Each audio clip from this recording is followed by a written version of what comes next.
if you guys have questions. Okay. Praise the Lord, everybody. Praise the living Jesus. We are here to kick off our first youth and young adult financial workshop seminar. Because we are a Bible-believing church and we are a faith-based individual, before we get started, I will pass it on to Brad DJ to give us an opening prayer. Amen. Let's just pray. Father, we thank you. We give you glory. We give you honor. We thank you for today. We thank you for another time to be able to discuss something that I believe as well, that this is something that is part of your will for believers and how to manage their funds. So, Father, we just pray that you would be with us. You would give us the wisdom in this time and in this moment, in this discussion. The Bible says that wisdom is the principal thing, therefore get wisdom, and in all that get understanding. So we pray for your wisdom and your understanding concerning our finances in the name of Jesus. We pray for those that are still coming, bring them here safely, and just let everything that we do and discuss be glorifying to your name and your name alone. In Jesus' name, amen. Amen. Okay, so I'm going to go through a couple of housekeepings before we get started. So there is a big disclaimer. Media, please, for those streaming, we want the disclaimer filmed. So I will read them verbatim. Okay. This workshop and subsequent series is being hosted by the Youth and Young Adult Ministry of CGIM, and it's led by us as well as invited guests. So all of the volunteers who are, whether part of this community or trusted invited guests, the contents that will be discussed during this seminar is intended for information purposes only and should not be considered, that's a typo, but I'm telling you, should not be considered professional financial advice. We do know what we're doing, but we are not certified, so please keep that in mind. So while presenters will share personal experiences, insights, and general financial principles, they do not hold any formal certification or qualifications in financial planning, investment advice, or related fields. So by you attending this workshop, participants are acknowledging that the information shared is not a substitute for professional financial advice. And any decisions you make based on what we shared today, that's on you. We are not liable. CGIM is not liable. We are passing that liability back to you. Okay? So you are encouraged to listen, learn, but at the end of the day, if you do feel you need further financial advice, please seek out a professional financial planner or experts that can properly help guide you. Our job here is really to advise. We've made some mistakes. I made a comment this afternoon that we are 30-somethings. We've made some financial mistakes. We've learned. Big ones. And those things we feel by sharing and being transparent about those things, we can help impact the next generation to not make the same mistakes. One of the things is learning to start early. We started a little bit late. We have peers, when we compare ourselves, that are more financially secure than we are. By the grace of God, we're all doing very well, if you know us. But if we started earlier, and if the knowledge had been imparted by previous generations, or even sometimes our parents, I think it would help guide where our financial pitfalls when we were in our early 20s. One of the things we discussed previously is that at your age group, we didn't have as much money as you guys did. Y'all have a lot of money. And y'all just be out here spending and... I see some faces made in the audience, too. So when I first started working, I was making $35,000 a year. That is little to no money. That is a lot of money. That is, in comparison to what some of you In comparison to now, that is Yes. a fraction of what you guys made. No. Back then, my first job outside was $40,000, but I had $200,000+ in student loans. Yep. So, calculate how I had to learn how to budget, Right. learn how to manage myself, still live in my parents' house, and Same. still scraping. When I say scraping, It was by the grace of God. Scraping. I mean, every cent, every dollar. And I think at the time, too, the time that I graduated 2012, we were going through a recession. So making $35,000 during a recession, working in an industry so I worked in marketing and events. At the time of the recession, nobody wanted to hire anybody in those fields because we're going through a recession. Nobody's throwing parties, nobody's marketing. So making $35K, sometimes making 30, that was little to no money. Thank God for our parents' houses, so we were scraping by, but, we're here now, so all that matters. Yes. So within this series, it's going to be focused on a couple of things. So one of it is debt reduction, savings, student loan management, leveraging credit, investments in real estate, as well as business finances. So for those of you who have businesses, we do want to talk about how do you properly set it up, talk about taxes, talk about how do you compensate your employees if you do have them. So all of those things are very important.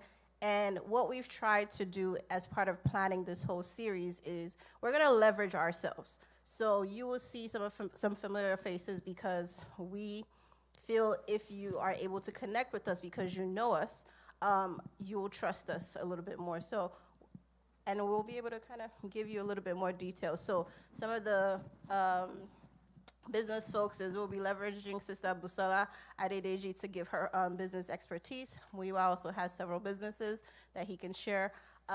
We all do a little bit of investments, so Bradeji will be going through some investing. We do have invited guests as well, so please take a look. We'll share the calendar, of course, and we'll be emailing you. So at the end of the day, if we don't have your email address, one thing we do want to do is the slides will be shared. Any resources we think will be helpful to you, we will share it with you. And of course, you can always come back to us with questions, and we can, do one-on-ones. I personally do one-on-one coachings with people. It's just if I have time for you. So those are things we want you to be very open with us throughout this whole process. So we're going to kickstart with our goals for this, empowering with financial literacy to make informed and responsible financial decisions, fostering long-term financial habits that will help in avoiding common financial pitfalls and lead to a thriving future. Third goal is to set financial goals and take actionable steps.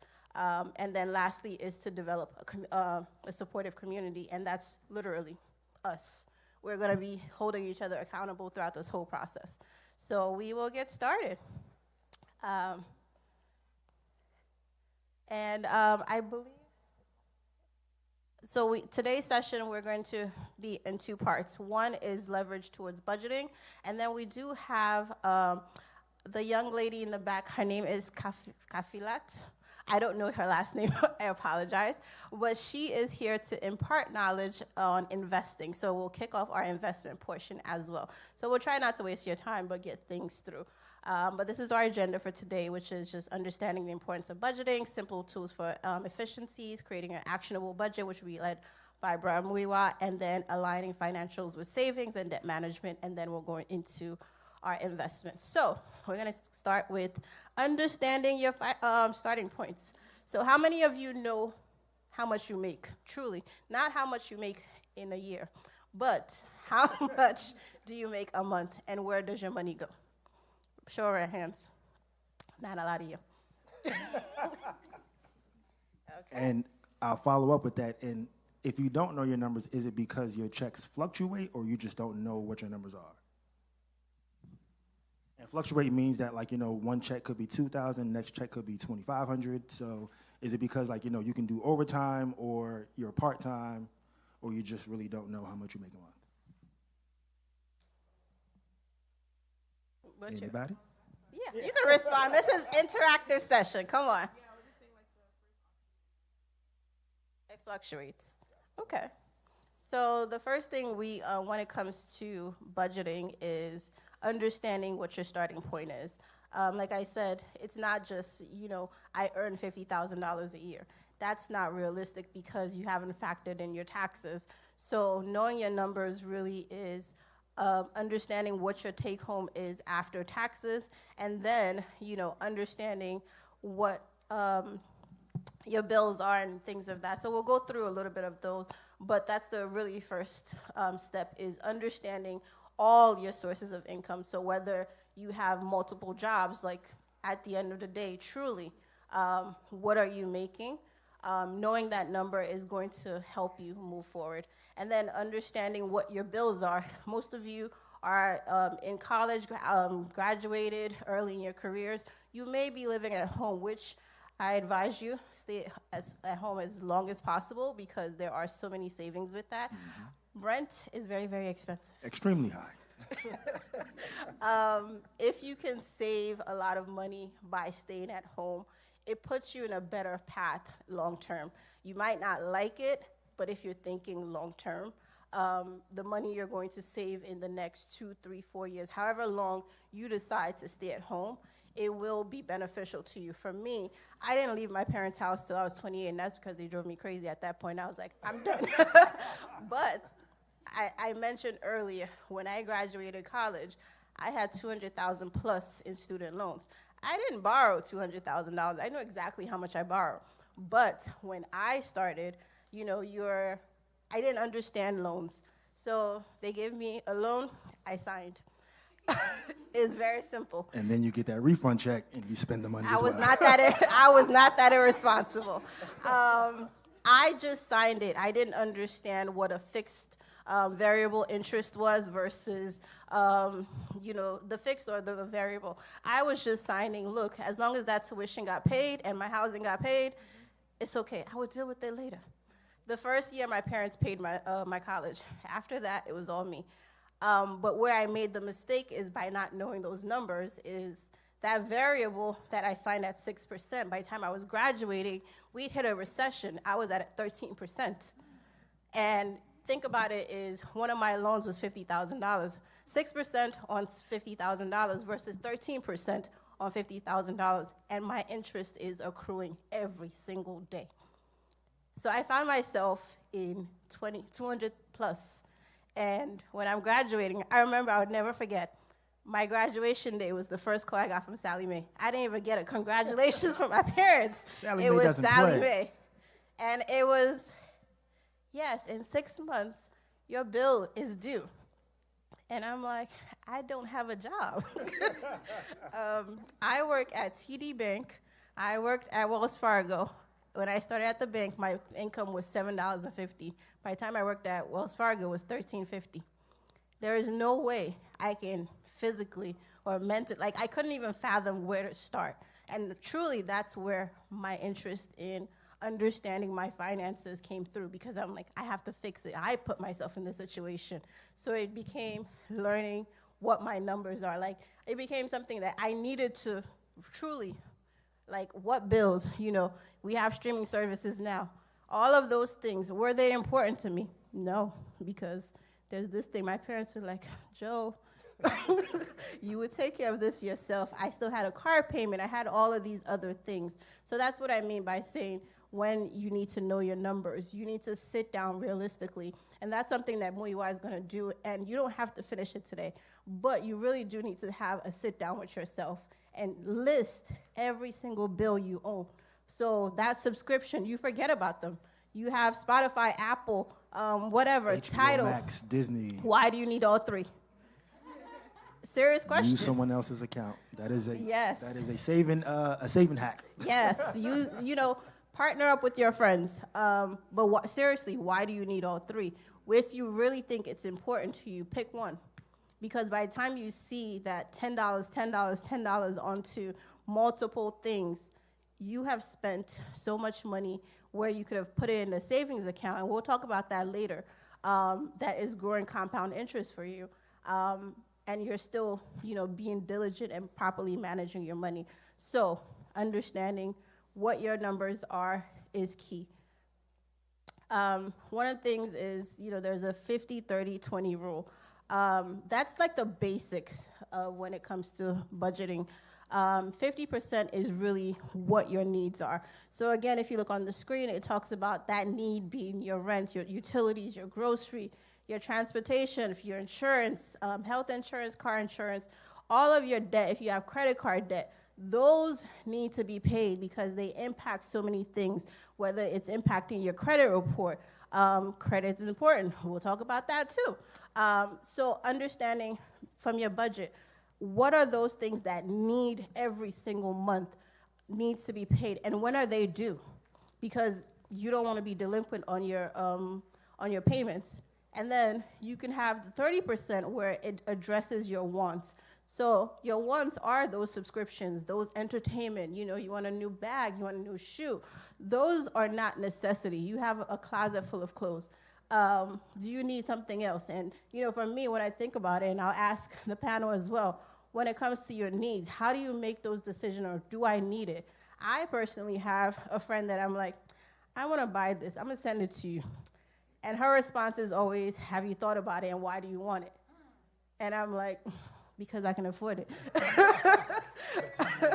But it's like giving me that reality check, like, do I really need it? And if I think about it for 2 or 3 days and I'm not as excited about it, I don't really need it, I just want it. So I can make that decision. I'm like, well, I can put that money away into something, or if I really still truly want it after 2 or 3 days, I'm just gonna purchase it. But I think having that that conversation with yourself and assessing what your needs, what your wants are, is key. So I'll pass it to Deji for a second and ask you, how do you assess your wants versus your needs? I mean, I think for me personally, my wants and my needs, my needs are things that obviously I absolutely need, right? I need a place to stay. I need food. I need, transportation, things of that nature. So when I'm thinking about needs versus wants, it's like every single day I need this to survive, right? A roof over my head, clothing on my back. But then even within that, there's other questions you ask yourself within need. So yes, I need clothes, but how much clothes do I need? And or how much does that clothes cost, right? So, and then there's a time and season for everything, right? And I'm sure, because I know some of the choir probably know this, I think I used the same tan pants for like 4 or 5 years for our choir. So when they called the choir, because I asked myself, why do I need another one, right? It wasn't being cheap, but it was just like, why do I need 10 tan pants, or why do I need 6 tan? They're all tan pants, right? So I think is realizing everything has value at the cost of money. What do I need to live? And then within the things that I do need to live, at what level do I need to purchase that thing? How much of that thing do I need? So do I need multiple of them? Can I go at a cheaper route of it, right, and it still be good for me? So those are some of the things that just come to my mind when it comes to needs versus wants. Muiwa? Nothing new to add. Oh. All the same things. I feel like, all of your needs are things that you need to live. Food, shelter, water, a car. What's another need? That's all I can think of. But when a purchase comes about and I'm thinking to myself, do I actually need this? I still struggle with that sometimes, and I think about it one or two ways. I think about it, okay, if I'm gonna buy this, will this help me make more money? Or can I make this money back quickly? If not, then I can leave it to the side and I'll get it either later, or I'll say, okay, this is not something that I need to think about right now. So my needs are things that I need to live by, so I kind of stick to that, that straight and narrow line. Okay.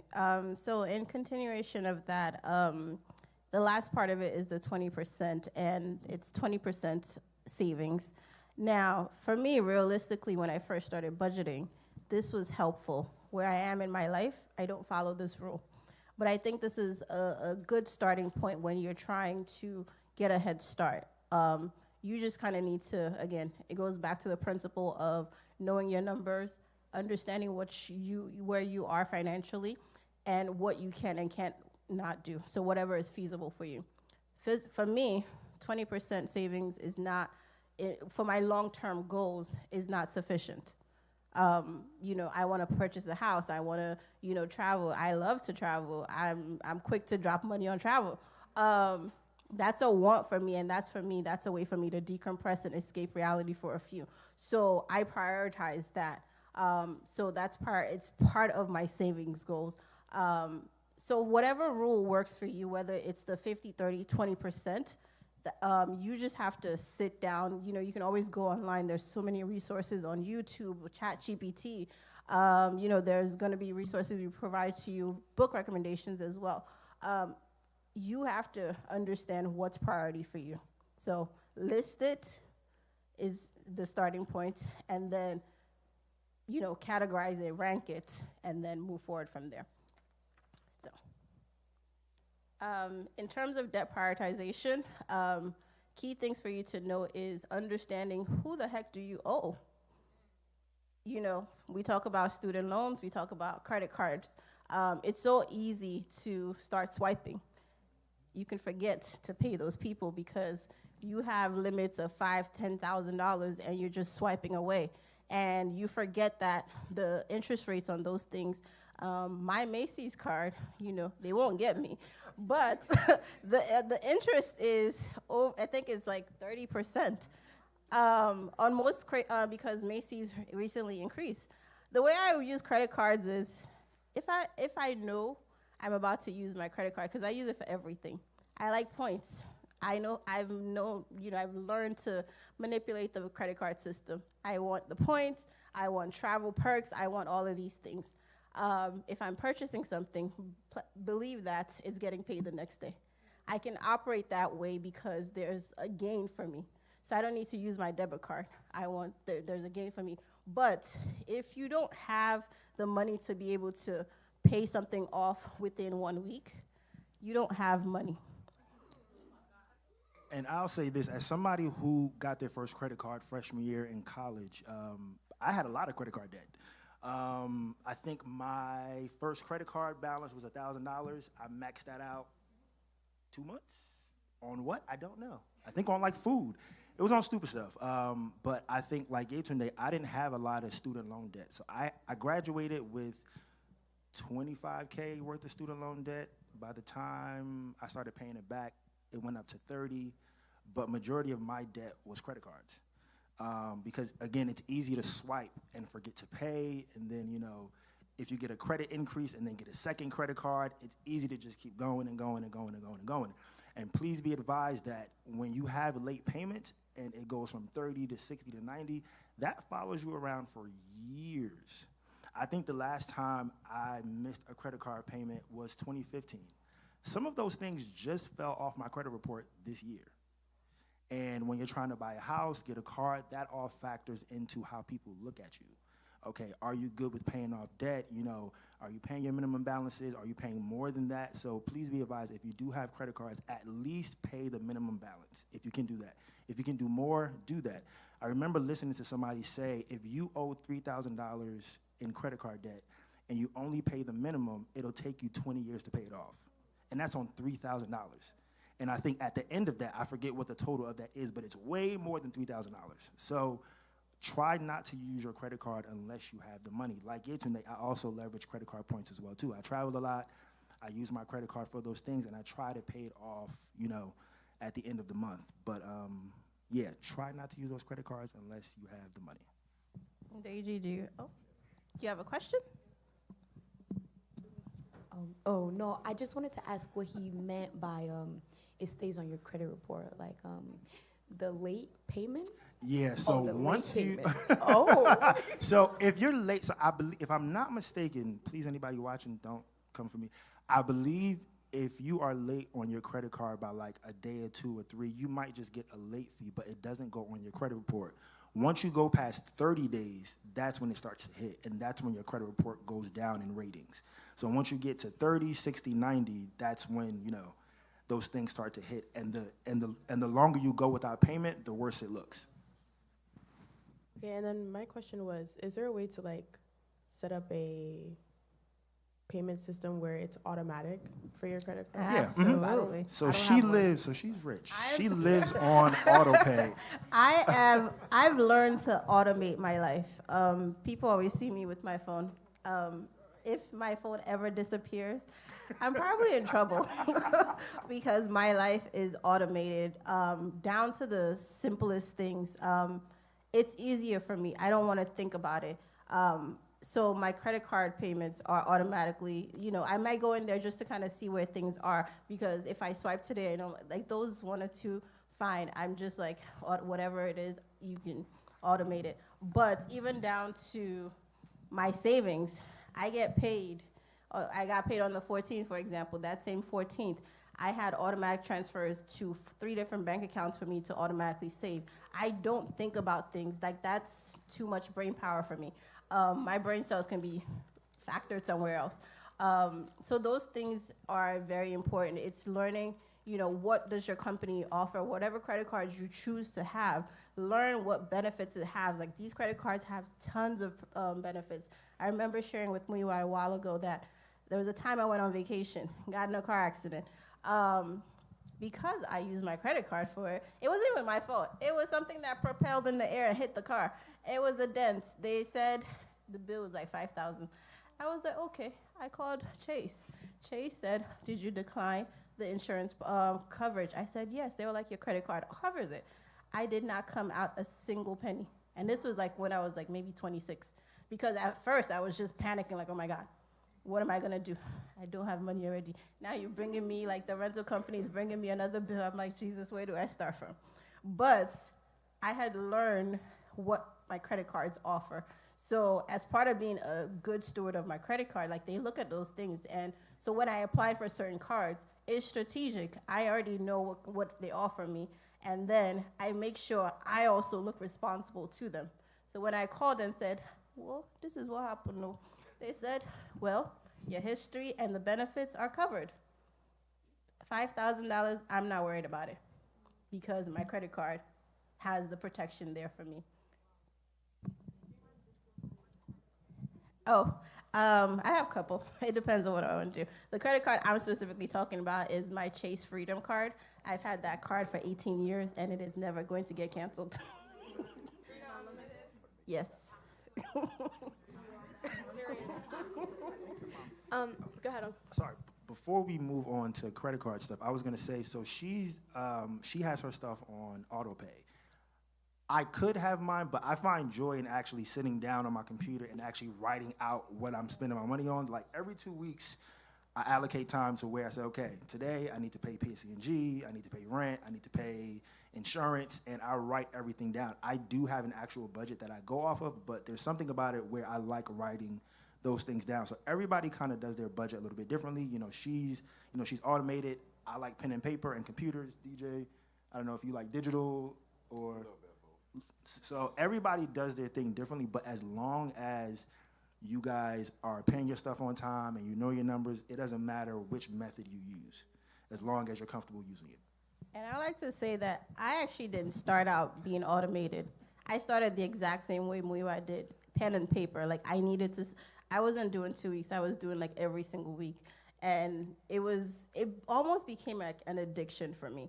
Like I just needed to know where I was because I had short-term goals that I was saving towards and things that I'm trying to address. So by me taking a look at it realistic, it put it at the forefront for me to now that, by the grace of God, where I am in my career and where I am with my finances, I don't have to think about it, but it took, over 10 plus years for me to get to where I am now.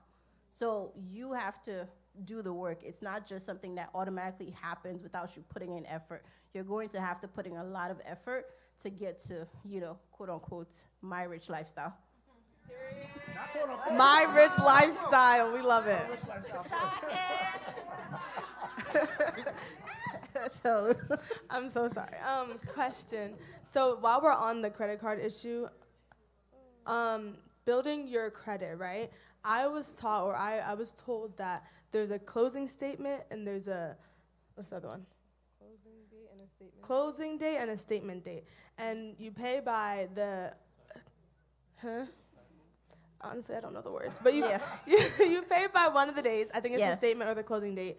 No, it's the closing date to increase your credit. Can you speak on credit usage, which I heard is 30%, and the importance of paying by the closing date, if I'm not mistaken? Yeah. personally, I wouldn't advise you to pay on the closing date. If you can and are able to pay before that, it's good because you don't want to get hit with those interest rate. Again, I'm not giving away free money to anybody. So if it's due on the 15th, best believe by the 13th, my automation is going to straight pay you. Because I don't want it to, sometimes the 15th falls on a weekend. So if it falls on a day that they start counting towards interest, you're now paying them an extra $5, whatever your interest rate is that you owe them. I don't give anybody that leverage over my money. Figure out like what days, and you can always call your credit card company to negotiate those days. If it doesn't work, whatever day they give you, if it doesn't work for you because your pay schedule does not, call them. This is why you have to be your own advocate for a lot of things. When you call them and explain your situation, if you're getting paid on the 12th every month, well, I will pay you on the 17th.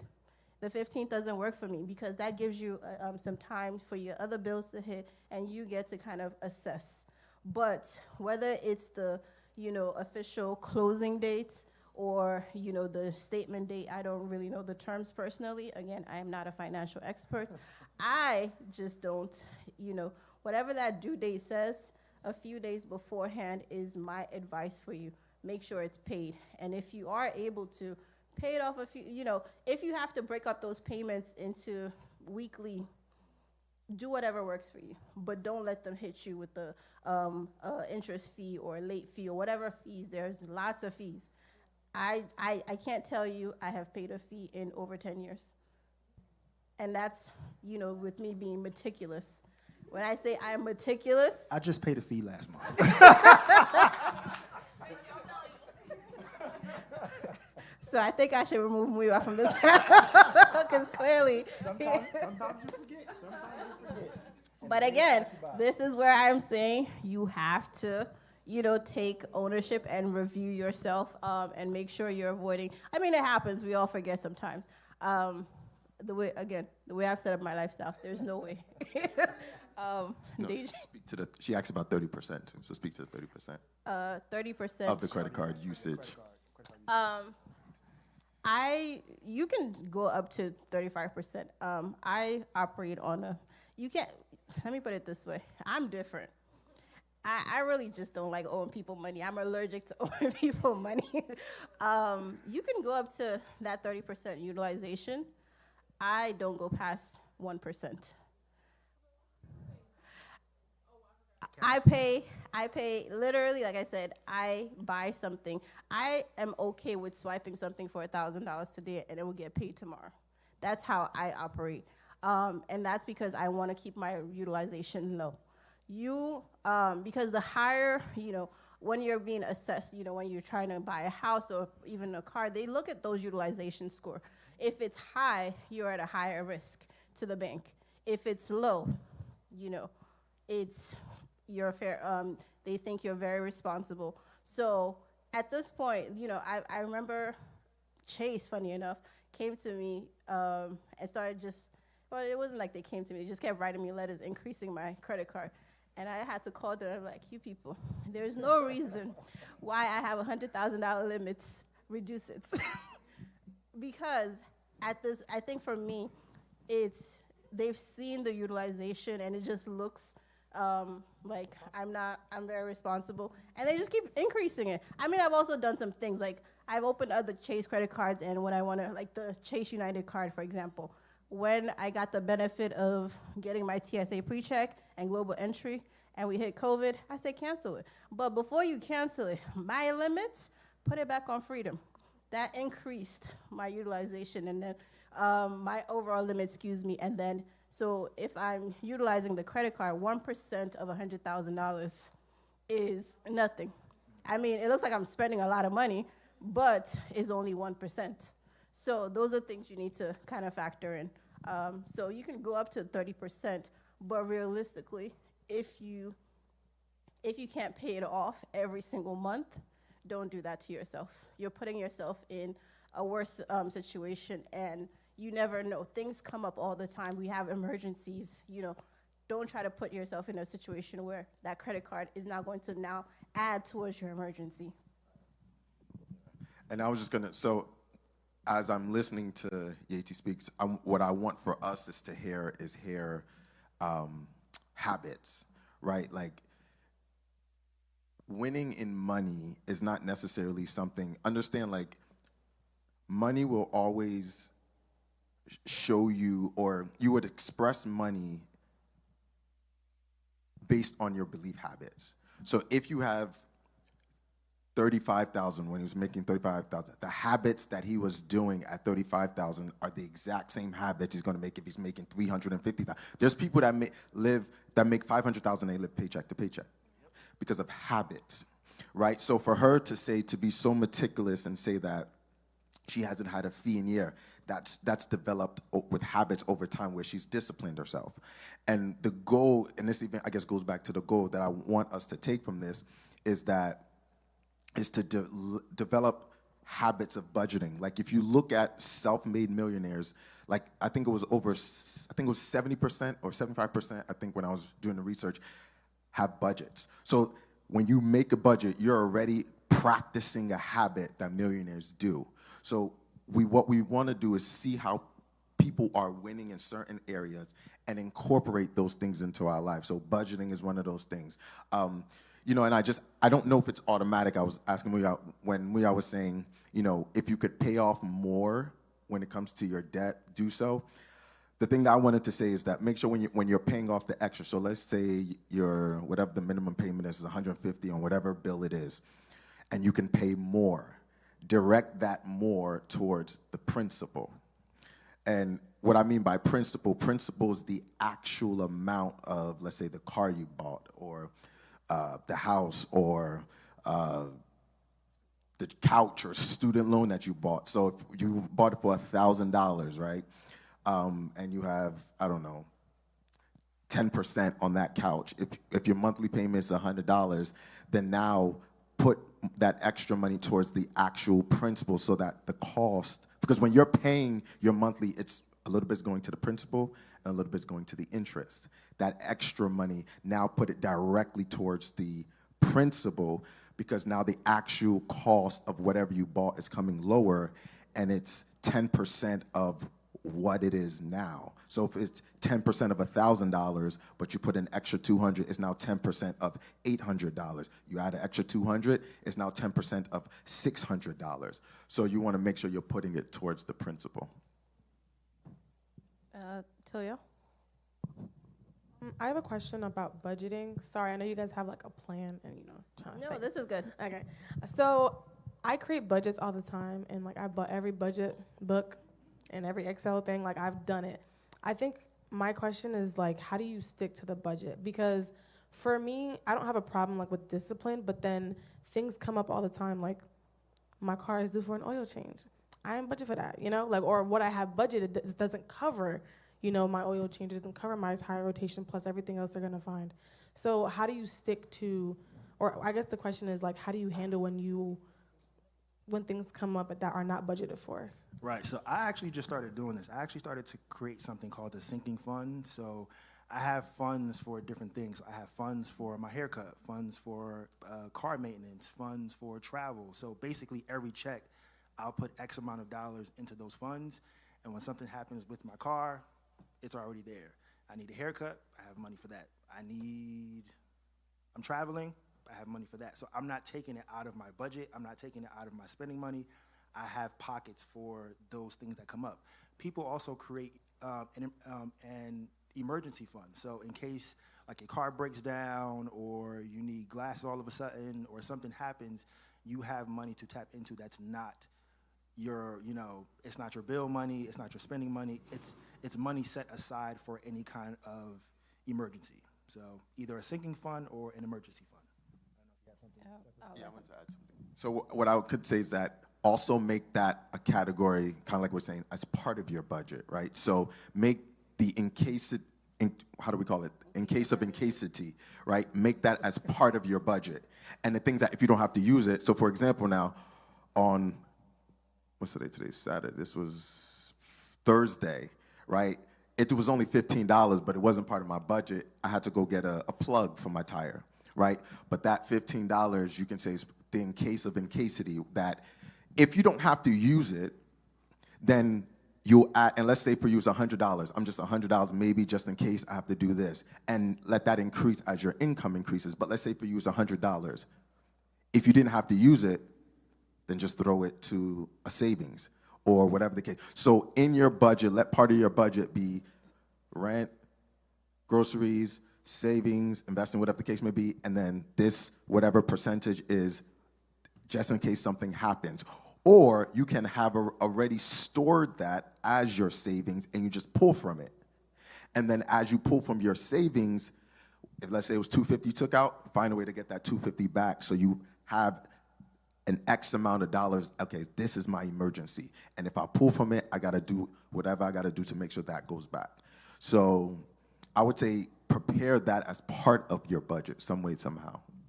Yeah, I'm just gonna add that, I love the idea of already saving for it. When you're savings, the way I save is a little bit extra or meticulous. I have multiple savings accounts. And the reason is literally because of the question you've asked. I have an emergency savings account for emergency that life throws me.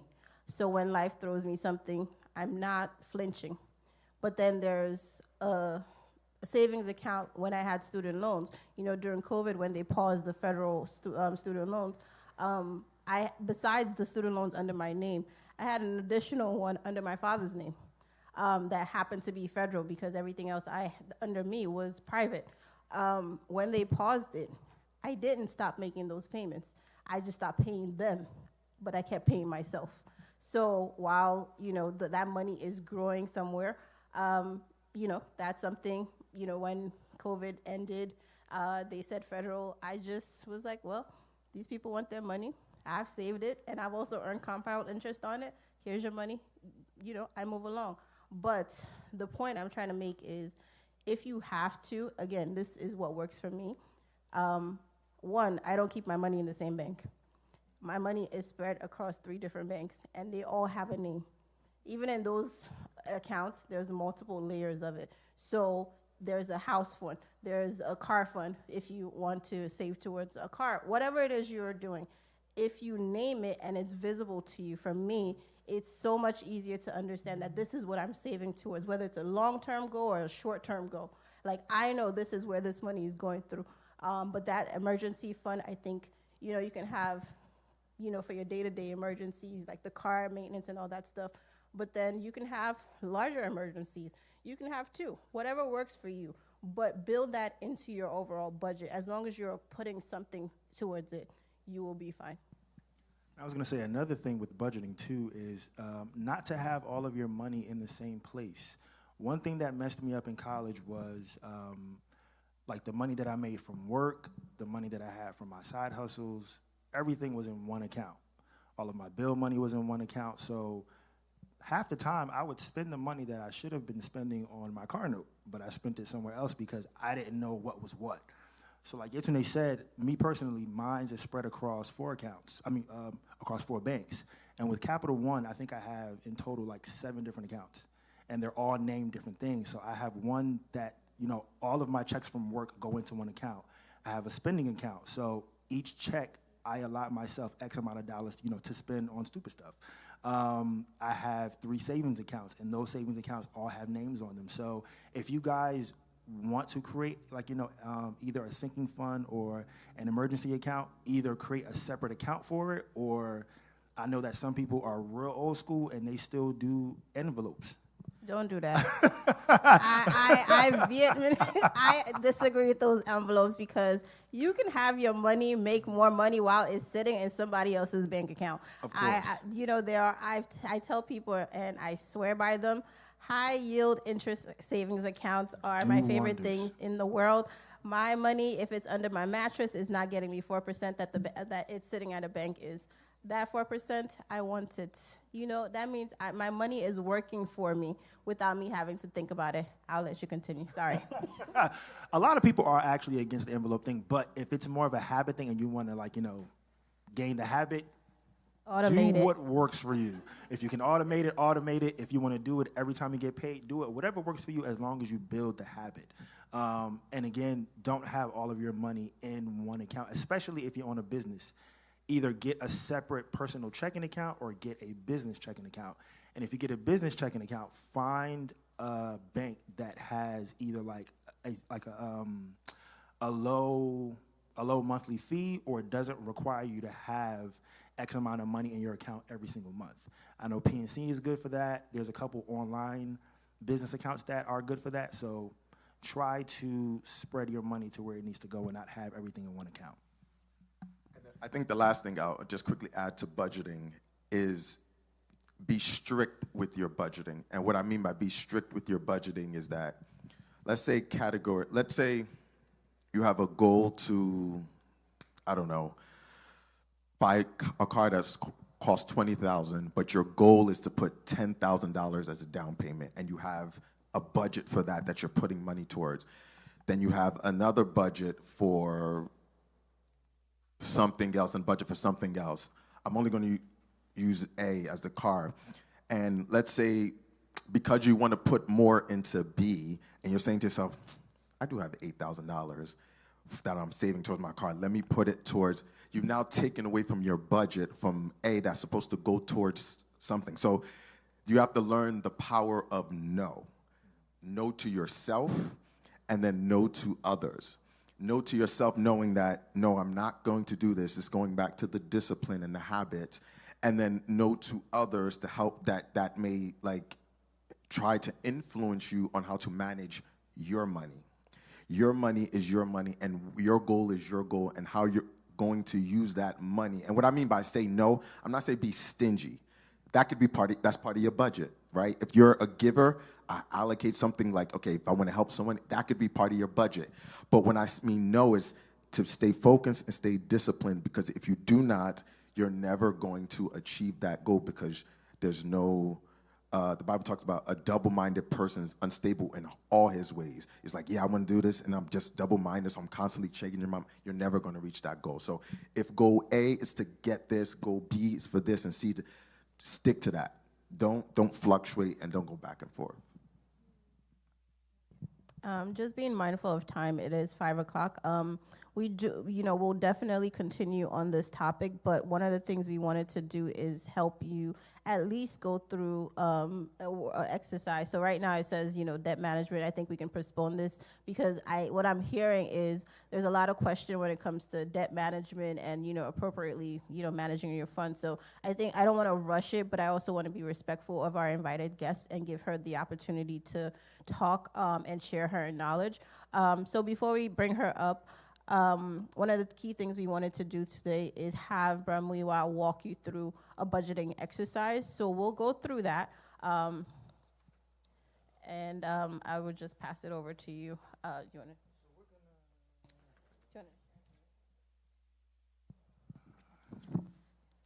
So I will come around. I will pass this sheet to you, but we are extra because this is me. You guys know me. I am very extra.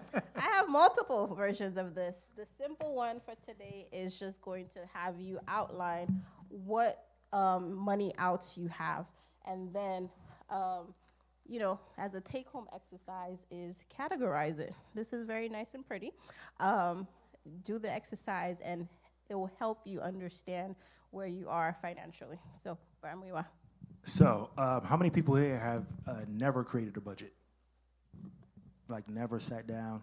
Okay, we have a couple people. Perfect. This is actually the budget that I still use. I created this budget years ago, and I still use this very simple budget template. It basically helps me to see how much money I have coming in and what's going out every single paycheck. So as the internet's passing these papers out, if you guys need pens, let me know. He low-key wishes that you have pens so he could return the pens. That's part of his budget. He wants to refund his $12.99 back. We did buy a box of pens from BJ's, and if you guys don't use them, I will return them. See? Another budgeting hack. If you don't use it, return it.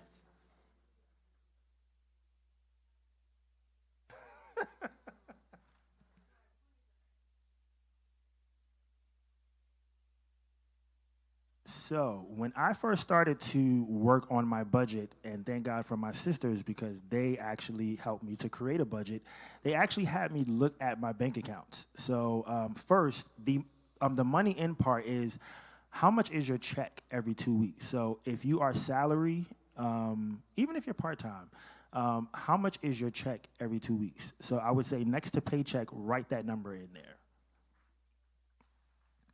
So if you make 2,000, 2,500, 3,000, if it fluctuates, try to find like a median number.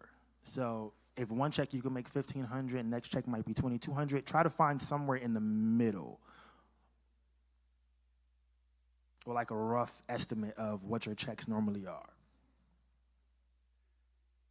If you have a business or a side hustle or something that you're making money, underneath that, write that next to the additional income.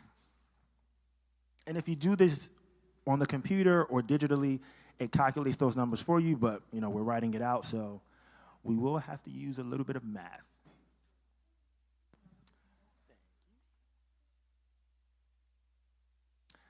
And so once you have that number, you can pull out your calculators and you can add those together, and right at the bottom where it says total income, write that total income on that last line. So your paycheck plus your additional income. If you don't have any additional income, perfectly fine.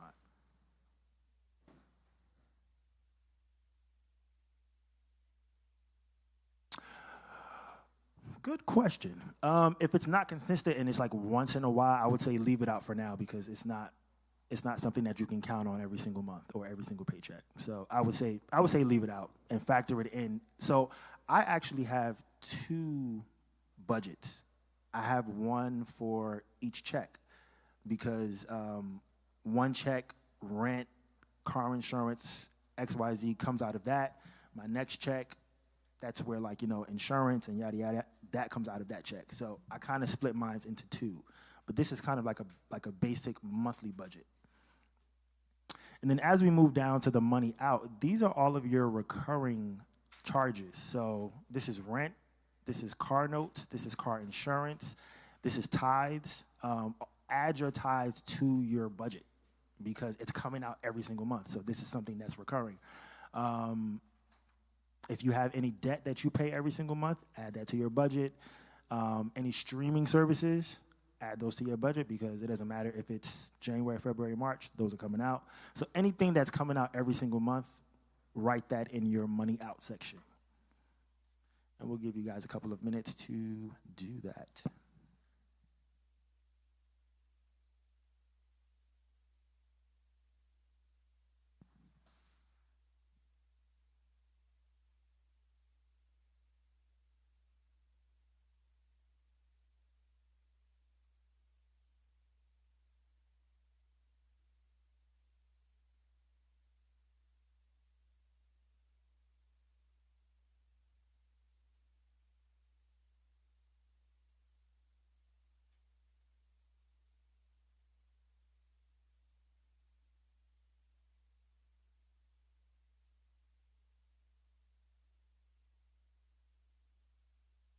And I know you guys are still working, so I'll just say this. So once you have your list of recurring expenses for the month, you are going to take your total income, subtract the money out expenses, and that number that you get is going to be what's left over every single month.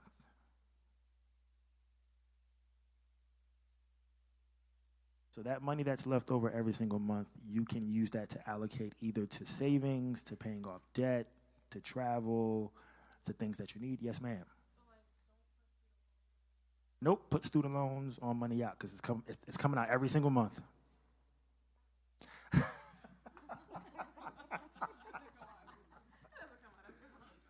So on mine, Let's be realistic. Our current president is not going to forgive. It's a so no-go. if you're going to be realistic, put it on. The point of this exercise is it's going to hurt to see those numbers. And you might just realize that you're actually working in a negative and you've been living a lifestyle where you're like living beyond paycheck to paycheck. But Exactly. you need to know that. And that's one of the many benefits of having a budget. I feel like your budget does many things. One, it kind of shows you where your money is going every single month. Two, it shows you what you may need to cut out. Again, if you have Netflix, Hulu, HBO Max, Disney Plus, those are all different charges every single month. Do you need all of those streaming platforms? If you have Apple Music, so I had Apple Music where I was paying $15 every single month. I decided, yeah. No, it's not. It's 15.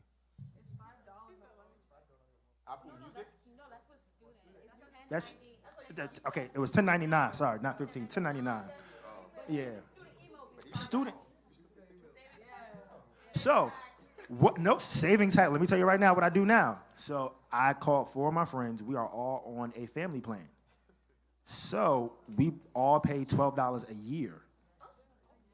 Yeah, for Apple Music. Yeah. So yeah, you can get on a family plan with your friends. So I mean, use the people around you to kind of help you save money, especially if you have friends who are either on the same wavelength as you, and they're trying to save money as well. You guys can help each other out. So I'm on a family plan with my friends for Apple Music. I use my sister's Netflix account, and they use my Hulu account. So you don't need all of these streaming platforms because they all add up at the end of the month. And then also, my budget also helps me to see where I need to cut back. So at one point, I had Allstate, and I looked at it on my budget, and I said, this is a lot of money. I called around, called Geico, and I ended up paying, I think I went from $190 to $125. So it kind of just helps you see all of your numbers visually and say, okay, do I need to cut these things out? Do I need to pull back? Do I need to call around for other quotes? Yes, ma'am.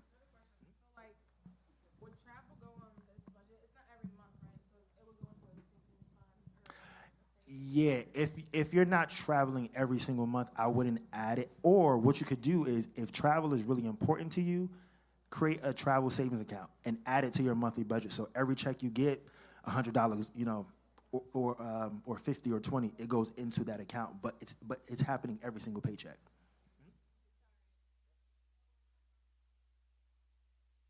Yep. No, it is.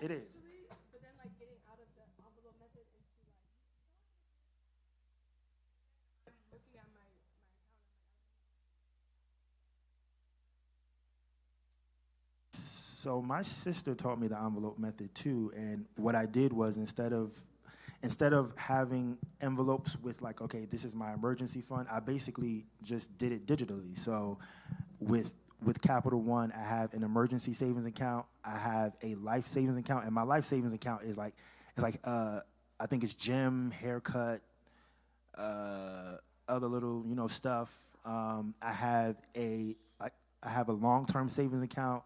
I have a spend account. I have a deposit account. So it's basically the envelope method, but just with a bank. And don't be afraid to open multiple accounts with the same bank. Perfectly fine. So Capital One 360 does not charge you. Capital One 360 doesn't charge you. Yetuna introduced me to Goldman Sachs. Goldman Sachs and American Express. I love those two people. But a way for you to beat those fees associated with your regular banks is if you have your paychecks automatically direct deposited, they waive those fees depending on who you're banking with. I don't know what the limits to my bank are because it's direct deposit waives all the fees for me. So I don't have to keep a minimum.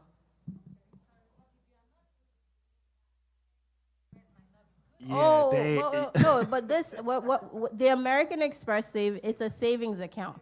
I'm not talking about the American Express credit card. American Express has a savings account that is, at the time when I opened it, it was like 4.5% interest, and my interest grows every day. So that's the savings account.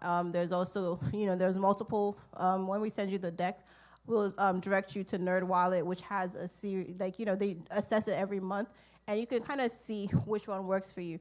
Goldman Sachs and American Express works for me because I can turn my money around in a matter of 24 hours into Wells Fargo when I need it. I don't want to have to wait, a week. My mom is one of those people, for example, that she must go to a bank I said, it's not that serious. You can transfer it yourself. But I also don't want to have an emergency, again, because I like those particular banks because they don't give me a debit card or anything. I don't want it because if it's available to me, I might just pick that card and start spending. So there's reasons why I picked those, but you can always find an account that works for you. And not just a savings account. Nerd Wallet is great for credit cards, student loans, checking accounts. You can kind of see how they rank. They tell you what like the benefits and the cons for certain cards are or accounts, whatever it is you're looking for. It's a wealth of information and it's assessed every single month. Again, it's just a resource tool that you can take advantage of.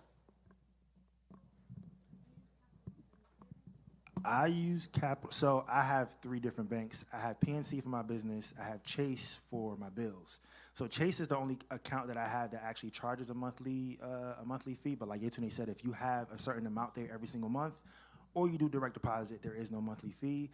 And then majority of my accounts, checking and saving, are with Capital One 360. There is no monthly fee. There is no minimum balance. So Capital One 360, Ally. Wells Fargo. I'm a Wells Fargo person. I was a Wells Fargo person. But do your research on nerdwallet.com and look for accounts that have no monthly fees. They will give you a great list of banks to bank with. Nerd Wallet. Nerd. Like you're a nerd. N-E-R-D wallet. So how do we all feel about our budgets? Are you shocked by anything you see on your Do we want budget? to throw up, or are we crying? Are we a little happy? And sometimes your budget also tells you, like, hey, you need to make more money. Like, either you need to switch jobs, you need to get a side hustle, you need to drive Uber, do DoorDash. A lot of people make so much money with these side hustles. A lot of people, are paying off debt. They're saving money. They're buying houses. I think I was telling Yetunde and DJ, and actually Esther too, I used to be a part of a group that did surveys and actually focus groups. And you make a lot of money doing focus groups. There were people in these groups that had full-time jobs. They were mothers. They had families. And they were making an extra $40,000 a year on top of their full-time job. I had been doing it for 2 to 3 years, and there was 1 year where I made $20,000. And I was on top of my full-time job, on top of my business. So there are so many things that you guys can do. There's social media now. There's the internet. Look for ways to make money. Even if you don't want to leave the house, there's so many remote customer service jobs. Look for ways to make extra money. Even if you're already making good money and you're saving, you guys are single, you guys don't have families yet, you're still living at home.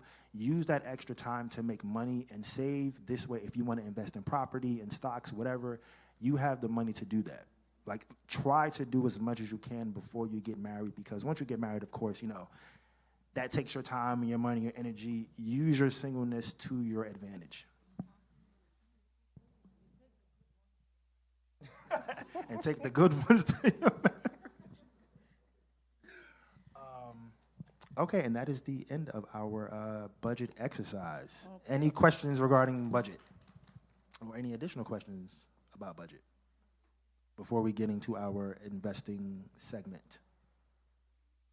If not, we'll pass it to Brad DJ to introduce our guest speaker for today.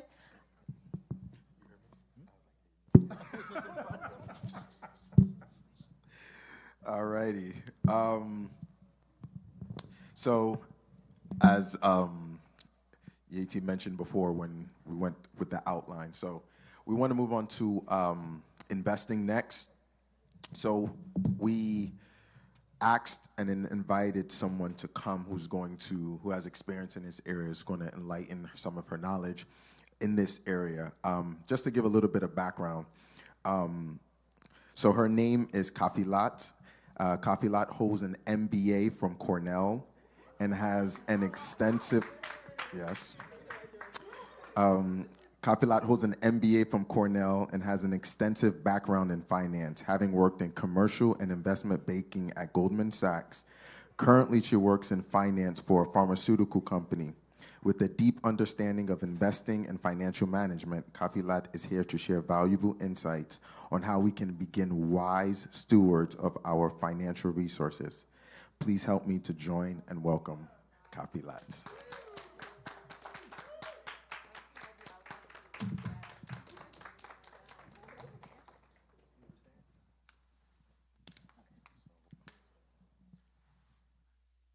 I'll stand a little.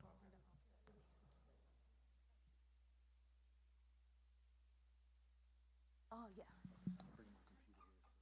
Thank you. Hi, everyone. How you guys doing today? You guys are looking well fed. If you want to get food before I start, get food. Thank you.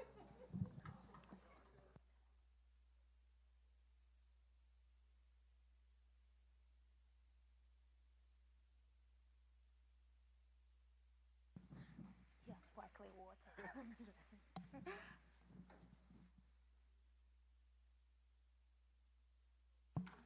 Oh, thank you.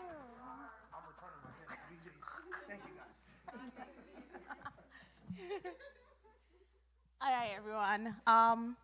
So before we get started, I just want to put out a disclaimer.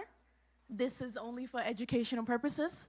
Everything you learn is on your own accord, and just make sure that you weigh your risks tolerance before investing.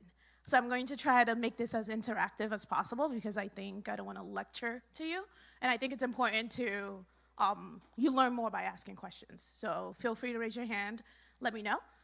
So how many people here knows the parable of the talent? Okay, so who can explain it to me, and what did you take away from that parable? Who wants to explain? Okay.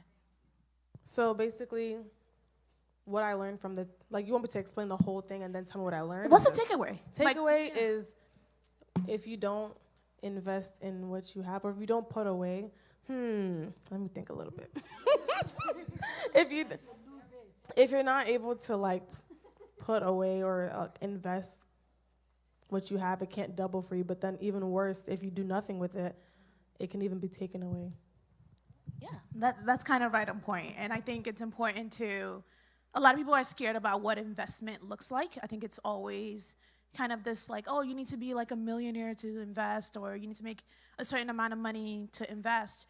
But you can start at any point with any amount at any time. And this presentation is going to give you kind of an overview of how to think about investments, different types of investments, and also I'll share some anecdotes along the way about what I do and what works for me as well. So the first thing is, what is an investment? And the way I think about it is, how do you make your money multiply, and how do you make your money work for you? Because it's one thing to have money, it's one thing to invest it, it's one thing to budget it, it's one thing to save it. But in order to really invest your money, and it kind of touches on what everyone was saying earlier, is saving. Because you can't pour from an empty barrel. If you're not making enough money, you shouldn't be thinking about investing. You should already have your savings in order, your budgeting in order before you start investing, because investing is the extra that you have, and then putting that money away so it can grow for you. So let's say you're making $10 a month and all your expenses are $10 a month. That's not the time for you to go buy Bitcoin with $20, because you're already doing yourself a disservice, right? So, but you're able to kind of figure out how much can you afford to save, how much can you afford to invest based on your savings and based on your budgeting. So your budgeting, you guys just did a budgeting exercise right now. Let's say you have $50 left over. There's no sinking fund, there's no kind of surprise things that you need to watch out for. You can use that money to invest. And investment is gonna look like different things along the way, and I'll go into that as well. Any questions so far? So takeaway so far is, make sure you have money left over to invest. You can invest from an empty cup, so make sure you have a good savings, and also make sure you're budgeting so you do have that money left over to invest. One thing to note about investments is that it can go up or down in value, and you should be kind of expect that. There's some days like I invested in Bitcoin early, but I also sold very early, which I regret now. But that's part of investment risks, right? Like no one thought Bitcoin was gonna get to 100,000. And I think I invested in Bitcoin in 2017, and then I sold in like 2019, which is like terrible, but it's part of the investment, like what comes with investments. Like there's high risk and also some high reward, and also it's important to also plan for long-term goals as well, which is what I'm going to kind of talk to you guys about today. So generally, what do you know about stocks to begin with? Anything? What do you know? And as they succeed, you kind of get some of that money, like because you invested in them. I think. Okay. Any other thoughts on? Yeah.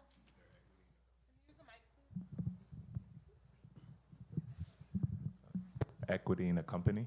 Okay. Yeah, and I think those are two right answers. To the first answer about it being like a part of a company. So I think you're talking more so about like dividends, because sometimes there's some companies that will pay out dividends on a quarterly or yearly basis based on how well they're doing. And like Coca-Cola is a really good one as well. They pay out pretty good dividends, but it's important to understand the type of businesses that you're investing in to begin with and what that means. And sometimes you can plan, because based on how the economy is going, not every company will pay out dividends. So it's important to know that, will you be okay even if this company isn't paying out a dividend to me this year? Are you playing the long game or are you playing the short game? But in summary, it's really like owning a piece of a company. And then most companies, they sell stocks to really raise equity for their businesses, similar to what he said as well. And the number one thing to know about investments is compounded interest. That is really why we invest. Because I wouldn't advise kind of starting young to start thinking about, oh, okay, let me buy this company. I'm gonna buy it for $20. In maybe 3 months, it's going to be $100. That rarely happens. It does happen. I'm not gonna say it doesn't, but it rarely happens. And by the time you find out about those companies, it's almost too late to then pour into it. GameStop is a good one where everyone is like, oh, I'll buy the rally. But by the time everyone else started finding out about the rally, it already started dipping. So it's important to try to kind of plan for the long term, and that's what compounding means. So compounding is making the money that you already have work for itself. So let's say, for instance, you invest some money this year. That same money in like maybe 2026, let's say 2035, it may have doubled or it may have tripled depending on your type of investment. And you don't really have to change your investment strategy. You could keep investing the same amount of money over time, but that money is working for you just because of the length of time you've had it in there. That's why investing it's a long game. And if you guys know Warren Buffett kind of really believes in compounding investments, because he doesn't really do crazy bets on businesses. It's more so working on like stable businesses and having these businesses grow over time. And this is the perfect time to kind of start investing if you're young, if you're a freshman in college, if you're in high school. Start investing now. You have $20 extra. If you want to buy a pair of Nikes, buy a Nike stock. Like, you may not have all the money, but Robinhood, for instance, and this is not an endorsement of Robinhood, it allows you to to buy a part of a stock. So let's say Nike right now is $130 or $120 around there, and you only have $25, you can buy a portion of that, maybe 1 month, and then maybe in 2 months you can buy another portion until you own a full stock of it. So there's different avenues that make it easy for you to really start investing now, and try to kind of like flex a little bit of the extra dollars that you have. Another type of investments is bonds and fixed income. So bonds and fixed income is more for like institutional investors, and sometimes it gets a little like tricky. So unless you have specific questions about it, feel free to ask. Otherwise, I'm gonna skip past this just because it can get complex a little bit. But it's kind of owing against like the government. Let's say, for instance, Newark wants to build roads, for instance. They'll issue bonds where you invest in that project, which is you're helping them pay for this project, and then in like 2-3 years, they pay back the return on it. The thing about bonds is that the interest on it is not usually very high, but however, there's also an opportunity to put your money to work because you're seeing this infrastructure work itself as well. And a lot of people don't really know about it. Like, oh, how do our roads come about? Or how does the government kind of do what they need to do? Right now, the U.S. is in a deficit, so not every time the money comes from the federal government. Sometimes it comes from issuing bonds to pay for some of these projects as well. Any questions thus far? Yeah.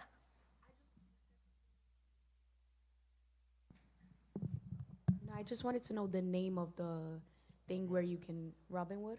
Robin Hood. Robin Hood. Yeah, yeah. It's an app or something. Yeah, it's an app. Oh, thank you. And then also, can you explain a bit more what a dividend is? I think you mentioned the word. Yeah.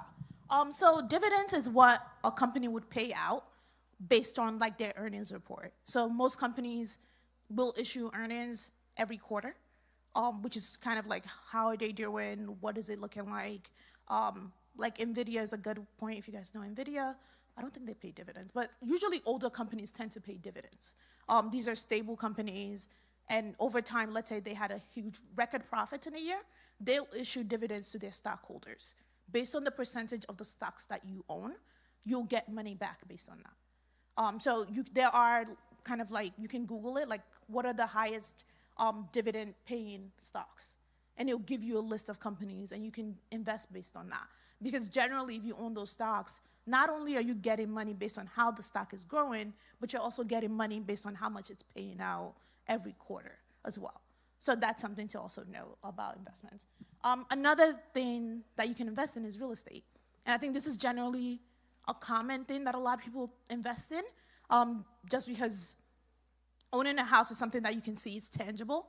You can buy land and hold it for a long time, and it's very tangible to own. One thing to note about real estate is, I would say land is always good to have because land will always increase in value. But with real estate, you have to think about the expenses and things with like having like a rental property. Like, can you afford to pay the mortgage when you don't have tenants, right? It's not only can you pay the mortgages, can I pay the mortgage for 3-6 months? Or if I have a tenant that's like destroying the house, can I afford to fix this house in time for the next tenant? So these are expenses related to it that, based on the math, real estate doesn't always work for everyone. So it's important to note what that looks like, and it's also important to look at the location of your real estate investment. Not every house is gonna go from $100,000 to $600,000. It just depends on the math of where you are or the location of where it is. So it's important to take note. However, real estate is a really good investment opportunity because you kind of leave it there and it does its own thing if you're not looking to like flip it over. I know a lot of people see on Instagram, everyone is like, oh my gosh, I flipped this house. I made a $500,000 investment in like 6 months. Some people it works, but they also don't tell you about how were they able to afford to do so. And most of these people are leveraging a lot of real estate loans that are like high interest rates. And depending on the market they're in, they may just break even enough to just pay off the loan. And some may even be able to profit. So not every story is always gonna be a success story, but there are success stories along the way as well. So just take those things with a grain of salt sometimes, and also kind of try to do the math like on your paper. Okay, if I want to buy a house, how much is my mortgage? Am I going to be living there, or am I going to rent out a portion to someone else? And if you're renting out a portion, can you afford to pay the mortgage based on just one tenant instead of two? Right, like Newark, for instance. I remember when buying a 2-family in Newark was like $300,000. Now it's like $800,000, but it's still Newark, right? Like, how much are people paying in rent in Newark? Like, what's the max they're gonna pay? People are not gonna pay $5,000 in rent in Newark, right? But you still have to pay the mortgage on a $800,000 house, and it's like, can you afford to do so if you're thinking about it from an investment standpoint? So those are some of the things to think about with real estate. Like, it works. It's one of the oldest form of kind of investing, but it's important to also take a look at the math of real estate investments along the way. And then the most common one that I would say is mutual funds and ETFs. So mutual funds are kind of like a basket of stocks, where instead of you going out and investing in, let's say, Chipotle, Cava, what other restaurant, Red Lobster, like individually, because you can't time the market, you kind of have all these stocks as like restaurant stocks that you invest in. So instead of buying them individually, you buy them in a basket because it helps you weigh out the risk. So for instance, if Red Lobster is going down, you have Chipotle and Cava which are stocks that are going up, that's going to help you with like your entire portfolio without you really feeling the effect of Red Lobster going down. And ETFs are the same way. So some ETFs invest in like energy, for instance. Some invest in banks. Like there's different types of ETFs, and it kind of goes along the same way because it's actually better for you to invest in an ETF or a mutual fund than individual stocks because you're putting more risk on this individual company than if you buy like an ETF or a mutual fund. And some ways to invest in those mutual funds is looking at like a Fidelity account. So if you know Fidelity, Charles Schwab, or there's a lot of platforms that you can use to invest in both mutual funds and ETFs, which allows you to invest in this like basket of stocks rather than individual stocks. Because you can say, oh, I'm gonna bet that, give me a company that you guys like. Okay, Microsoft is a great one, actually. It might be, actually give me another one, because Microsoft is one stock that I would say it's okay to own individually. Costco is a fabulous one. So like for Costco, for instance, if you look at the record of Costco, and I think it's always important to look at the company's financials when you're thinking about investing. How has this company been doing over time? What is the public sentiment about this company? Is this company moving up? Is this company moving down? Have they had a change in like CEOs recently? Like that allows you to start kind of getting familiar with the company from a more like personal kind of view. Like you're not just buying or throwing dollars at it, but you're looking at it from is this a company that's gonna grow in 5-10 years? Costco is a great one because a lot of people shop at Costco, but they shop at Costco for different things. Like if you're in high school, you're shopping at Costco with your parents. When you're in college, you kind of start shopping with your parents a little bit, but when you graduate college, you start getting your own Costco card. And then you think about Costco card. How much do people pay every month for this? Or every year? Is it ever gonna go away? Like Costco has a very recurring revenue thing where like, even if you don't step into a Costco is still making money because you have the card. So it's kind of one of those companies where people really feel really great about and it will work for you. But when we're talking about ETFs, it's more so about I want to bring out, but I don't want to like recommend stocks for you guys to invest in. But at the same time, it's like ETFs, for instance, like you can look at all the tech stocks, right? Like the S&P 500, for instance. Everyone always hears invest in S&P 500, but people don't know what is the S&P 500. So S&P 500 is it's about 500 of the top companies in the U.S. And it's a mixture. You have healthcare stocks in there, you have tech stocks in there, you have some restaurant stocks, some defense stocks. Like it's a variety, and I think each one, for one stock of the S&P 500 right now, it's around 3,500, but you get all of, Oh, okay, 6,000, okay. To buy it. Just to buy one. But think about it, this one stock has 500 companies inside of it, right? So it's actually a better bet for you to even invest in the S&P 500 because you don't have to then do this research individually about some of these companies if you're investing in them individually. And let's say a stock goes down within the S&P 500, it's not, the weighted average of that stock is not gonna really affect everyone else. But maybe if the entire S&P 500 crashes, then it affects you. But for the most part, the weighted average of it usually carries. And over time, like last year, S&P 500 returned about 20%, which on average, like a 5-year average for the S&P 500 is around 13 to 15% in how much it returns. Like you're making 13 to 15% of your money back and you don't do anything about it. And that's why I'm saying like think about those Robinhood app. Like you might not have the 6,000 to invest in the S&P 500, but you can buy a portion. And there's also smaller ETFs that tracks the S&P 500, where it's not that 5,000 or 6,000. It's maybe like $300, and it's a lesser known ETF that tracks the S&P 500, which means it mimics the activity of the S&P 500 by investing in similar stocks. So it may not have the 500 that the S&P 500 has. It may have 200 companies that are like the best performing companies within the S&P 500 that you can buy cheaper.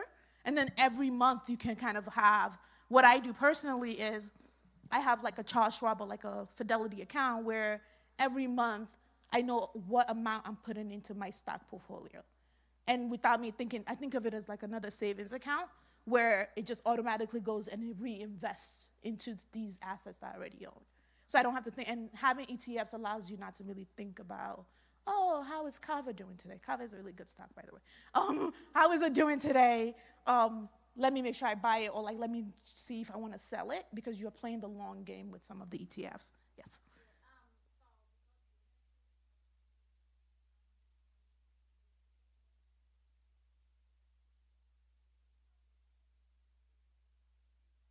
reason why most people invest is to have this additional income that I know that my money is working for me. So for Robinhood, I know they don't really pay dividends, do they? It depends. So the reason why I mentioned Robinhood is for if you can't afford to buy a full stock. Okay. Robinhood has its pluses and its negatives. I'm not recommending it, but if you're looking to buy a portion of a stock, let's say you can't afford to buy like $100 stock right now and you want to buy in smaller chunks, Robinhood allows for that. But I think it's illegal for them not to pay for your dividends if a company pays out dividends. Okay. Yeah. And another question is that, but you're not sure if they pay dividends. No, is that they correct? have to. Like, if a company is paying out dividends, they have to pay it to you as an investor, because you're still an investor into it. Yeah. Then the second question is that, for example, with this investment, so if you need money at that time, at a point, are you going to just sell part of your stock to get the money back? Because like in Robinhood, even if you're selling some of the stocks, a lot of time that's why people get into loss as well. So because if you don't really have money to let go, you getting into it, and then when you selling back the stocks, you're losing a lot of money because part of your money is gone. I just want you to explain on that because you mentioned. Oh, yeah, definitely. So the thing with stocks, and that's why I kind of started earlier about it being kind of an after savings vehicle. I think of stocks as more of a long-term game than like a short-term where, let's say if you need your short-term bills, for instance, this month, it may not be a good idea to kind of be leveraging stocks as like a savings vehicle, just because when you want to sell those stocks, the stock market may be down where like you're selling at a loss for that. And sometimes it's good to sell at a loss because it offsets capital gains tax, but that's a different issue. But at the same time, if you're thinking about it as like, I need money now and I want to sell my stocks, ideally you want to sell when it's high because then you're getting the profit back. And sometimes you may even be able to kind of withdraw the interest on that amount that you've kind of earned based on your account. So with Robinhood, I'm not sure how like it works generally with them specifically, but if you need to get your money back, you can sell your stock, but it's up to you to figure out, are you taking a loss at the time of sale? And what is that, and are you comfortable with that idea? And that's why I think of investments as kind of a long-term game. It's like, is this money I'm willing to lose, right? Because if it's not money you're willing to lose, then it's going to, like, when the S&P 500 drops a few thousands, sometimes you're like, hey, like, because it's your money going down. But you have to trust in the power of the market that, like, it will correct itself. And then you kind of, maybe you want to sell later on or time your sale. And that's why it's important to leverage those other savings vehicles, like a high interest savings account, for instance, where you know that's kind of like your emergency fund. That's your, I want to travel fund. And maybe your investments is something that you're thinking about withdrawing 10 years from now, 5 years from now. And then there's people who do short sell, which are people who are like day traders, for instance, who this is what they do for a living. So they have a better understanding of the buying and the selling. But regular people, we go to work. We're not going to be sitting there looking at our computer like, oh, this company is about to dip, or following the news. That's why I think of investing as a after saving kind of event. So you don't have to always kind of sell, because you can take a loss when you sell sometimes. Yes. Yeah. Oh.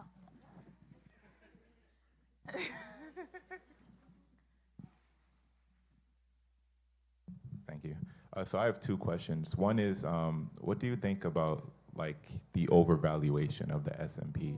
And then do you see, like some people talk about the self-correction over the incredible gains in the last 2 years. So I just want to hear your thoughts. And then the second one is like can you talk more? This is one I struggle with on like the exit strategy of like long-term investments.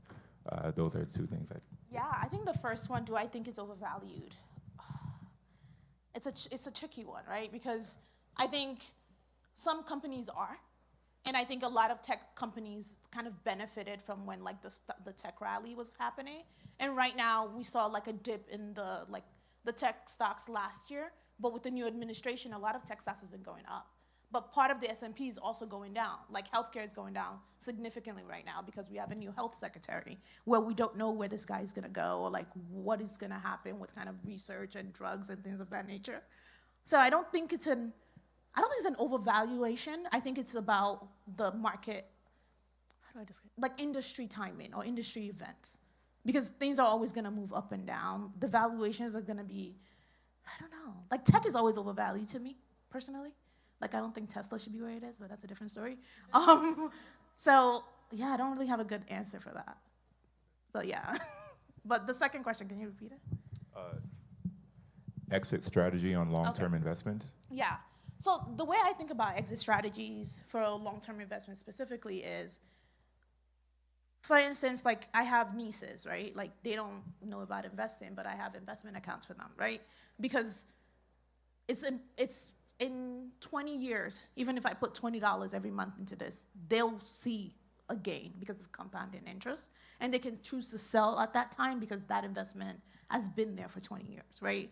Versus like, for me, if I choose to invest now and I'm like, oh, I want to sell in like 5-10 years, it may be a different story based on what's happening 5-10 years from now. And depends on how much my portfolio has grown and what do I need at that time. Like if I really, really, really need money, if I need to sell, I need to sell. I need liquid, I need liquid cash.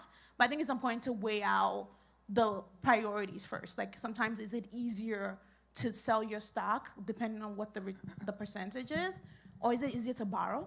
And I think that's that kind of like, do we borrow or do we sell our stock kind of thing? And I don't want to like give advice on that because it's personal, but it depends on the risk you're willing to take and how much are you willing to lose at that moment. Like I know people who sell Tesla when it was going down, and then now Tesla is up.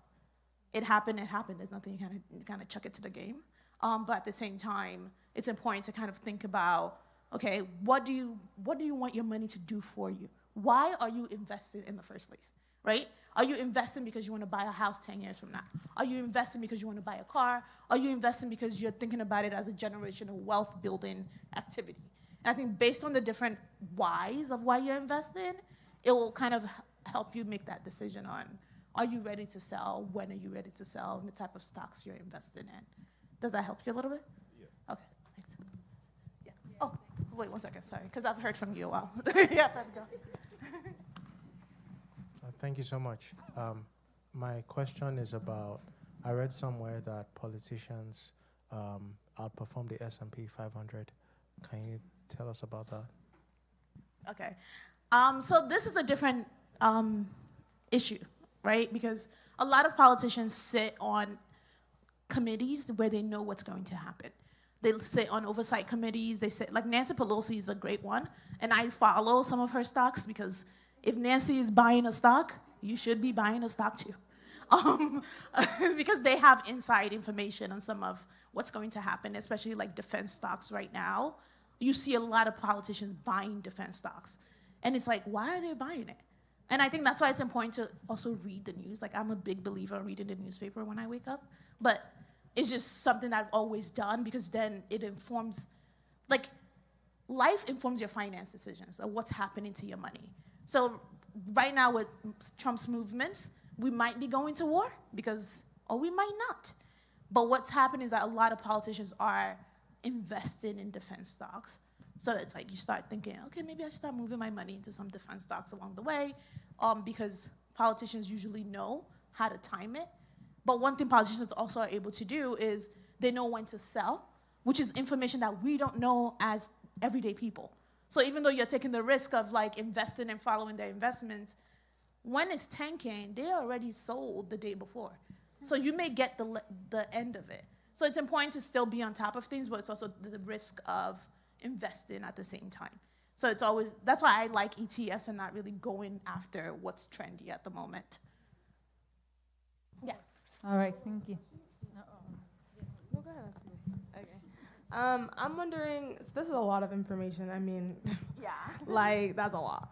But my question is, would you recommend, we can do the mutual funds and the ETFs as individuals, but would you recommend going to like a financial advisor who kind of handles, I mean, it's a lot of money and they're also gaining money as you gain money, but then you don't have to worry about following the trends. That's a good question. I personally, I used to have a financial advisor. I haven't had one for the last 5 years, but it's up. I think it's important if you don't know what to do.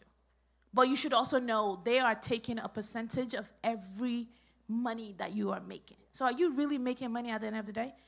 And they're trying to sell you a service at the same time. Like usually a financial advisor will say, oh yeah, you can do life insurance with me. You can do all these different things with me. And it sounds like, wow, this guy is amazing. They're like, oh, you don't need to pay me because I get 0.125% of the profit that you're making. In the beginning, if you're like, I think I had one like when I first graduated out of college. I wasn't making that much money, so I'm like, oh, okay. I mean, I'm still not making the money, but still, like, it's like you don't really feel it. But I think as your portfolio grows, you start to notice that 0.0125% does add up over time. And I think right now, especially in this like 2025 that we're in, there's way too many like resources available that you can do this on your own if you want to. And I think it's important. That's why I really recommend mutual funds and ETFs, because most financial advisors are investing your money in these things. And they're just doing it based on like, what do their banks offer? So like Vanguard has an ETF. They have several. Fidelity has some as well. Like there's so many different ETFs out there that you can really do this by yourself. All I would recommend is, even today, you can go on like Fidelity Investments, create an account. Charles Schwab, create an account. And put $100 there. And even shop around for stocks that are less than $100 and buy one or two and just see, right? If you don't want to, because Robinhood is good for like buying pieces of a stock, but there's issues with Robinhood as well, where sometimes like the price of the stock differs from like what the other exchanges are selling it. But they are able to do that because people usually go on Robinhood because they can't afford to buy a full stock. So it's like a small money exercise, which is like, I would recommend you do that too. Yeah. So you mentioned with the mutual funds and ETFs.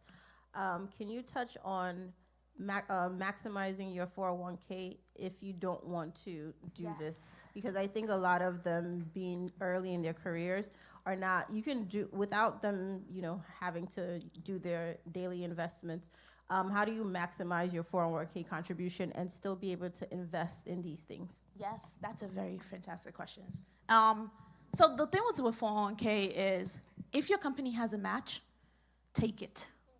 So most companies will match, and usually it's between like 4 to 6%, which is, let's say you're doing 4% of your salary every 2 weeks, every month to put in your 401k. Your company will give you that money as well. They'll match up to that percentage. So I would say start off, if your company is offering 4, and let's say it's a little tight and your budget is do the 4th, or at least go with the maximum your company is giving you, because then that money over time is also like tax. It brings your tax liability down. So based on how much money you put in your 401k, let's say the maximum that you can write off is I think $23,600 like each year. So let's say you're making $50,000 a year. If you put $23,000 in your 401k, when the government is taxing your money, they're taxing 50 minus 23. They're not taxing you on $50,000, right? So it's like that way you're saving how much you're paying in taxes anyway, and that's how like 401ks are a really good source, because that money is generally there till you're 65. So if you start withdrawing when you're 65, you're not gonna pay tax on this money that you didn't pay tax on to begin with. And another way to further maximize your 401k is through Roths as well. So like you probably have heard of a Roth IRA. Roth IRA, you can also sign up using Schwab, Fidelity, Vanguard, and things of that nature, because it's a way for you to it's kind of another savings vehicle. So that money you want to put in for retirement. The things with the Roth is, because this is money that you're making after you've already paid taxes at your job, you can kind of take that money out anytime without any liabilities because you've already paid taxes on it before you turn 65. So you can do a Roth IRA as well. There's also backdoor IRAs. There's so many different ways. HSAs are also really, really good. So, which is a healthcare spending account where it's it further limits your tax liabilities. So you can invest. This is 3 different vehicles I'm just giving you now. It's a 401k, Roth IRA, and an HSA. By investing in all 3 at the same time, let's say you have $50,000 that you're making. You pay $23,000 to your 401k. You put maybe $5,000 in your Roth and $5,000 in your HSA for the year, which HSA is just to cover any healthcare expenditure that you have, glasses, contacts, the whole 9. HSAs cover that. So now you have $33,000 in that account. And then 50 minus 33, $17,000 is only what the government is taxing you on for that year.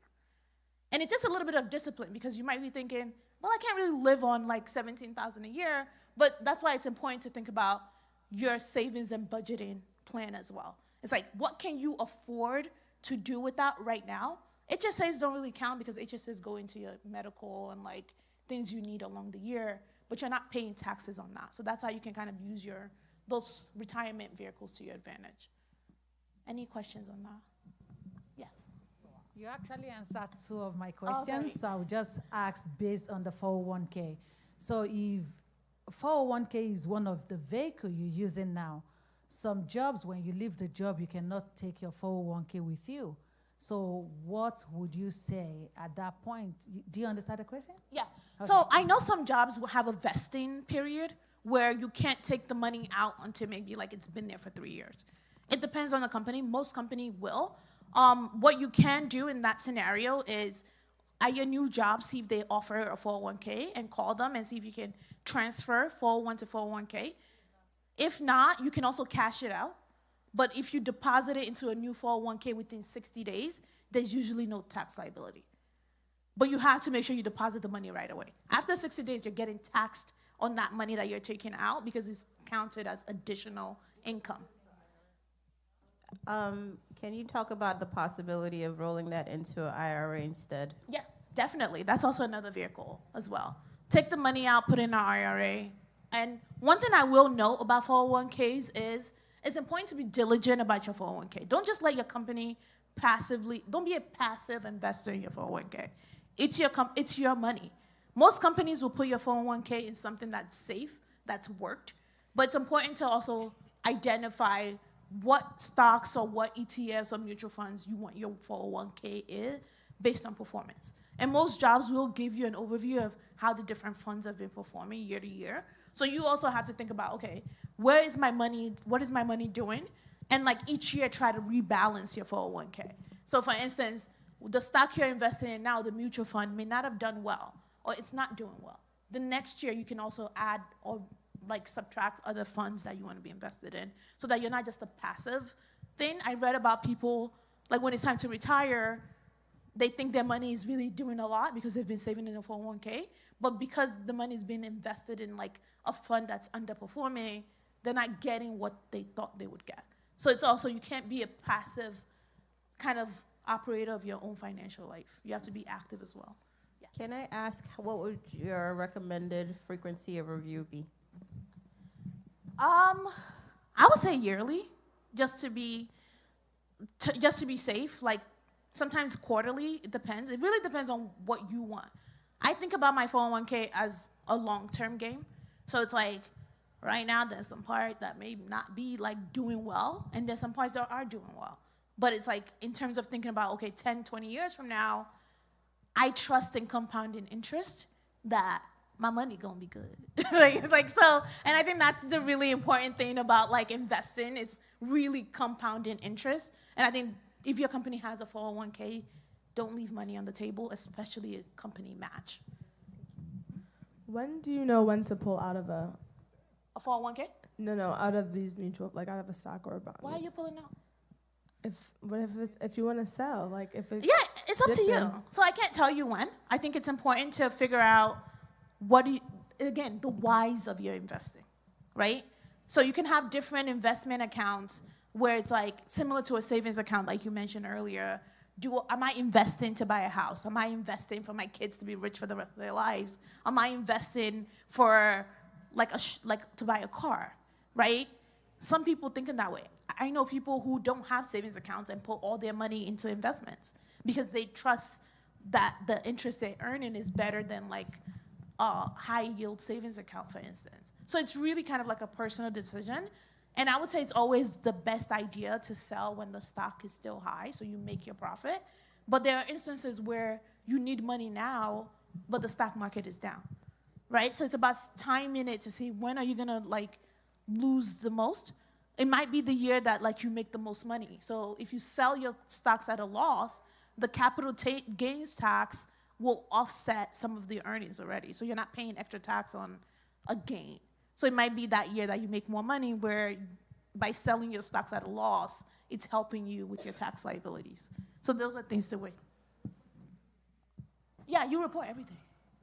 I mean, if you don't report your taxes, IRS is gonna come for you. Maybe not now, but later. So yeah. So only because I know you still have some slides left after this? No, this is. Oh, that's it? Yeah. Oh, okay. So, all right. So I know he's had a question. Yeah.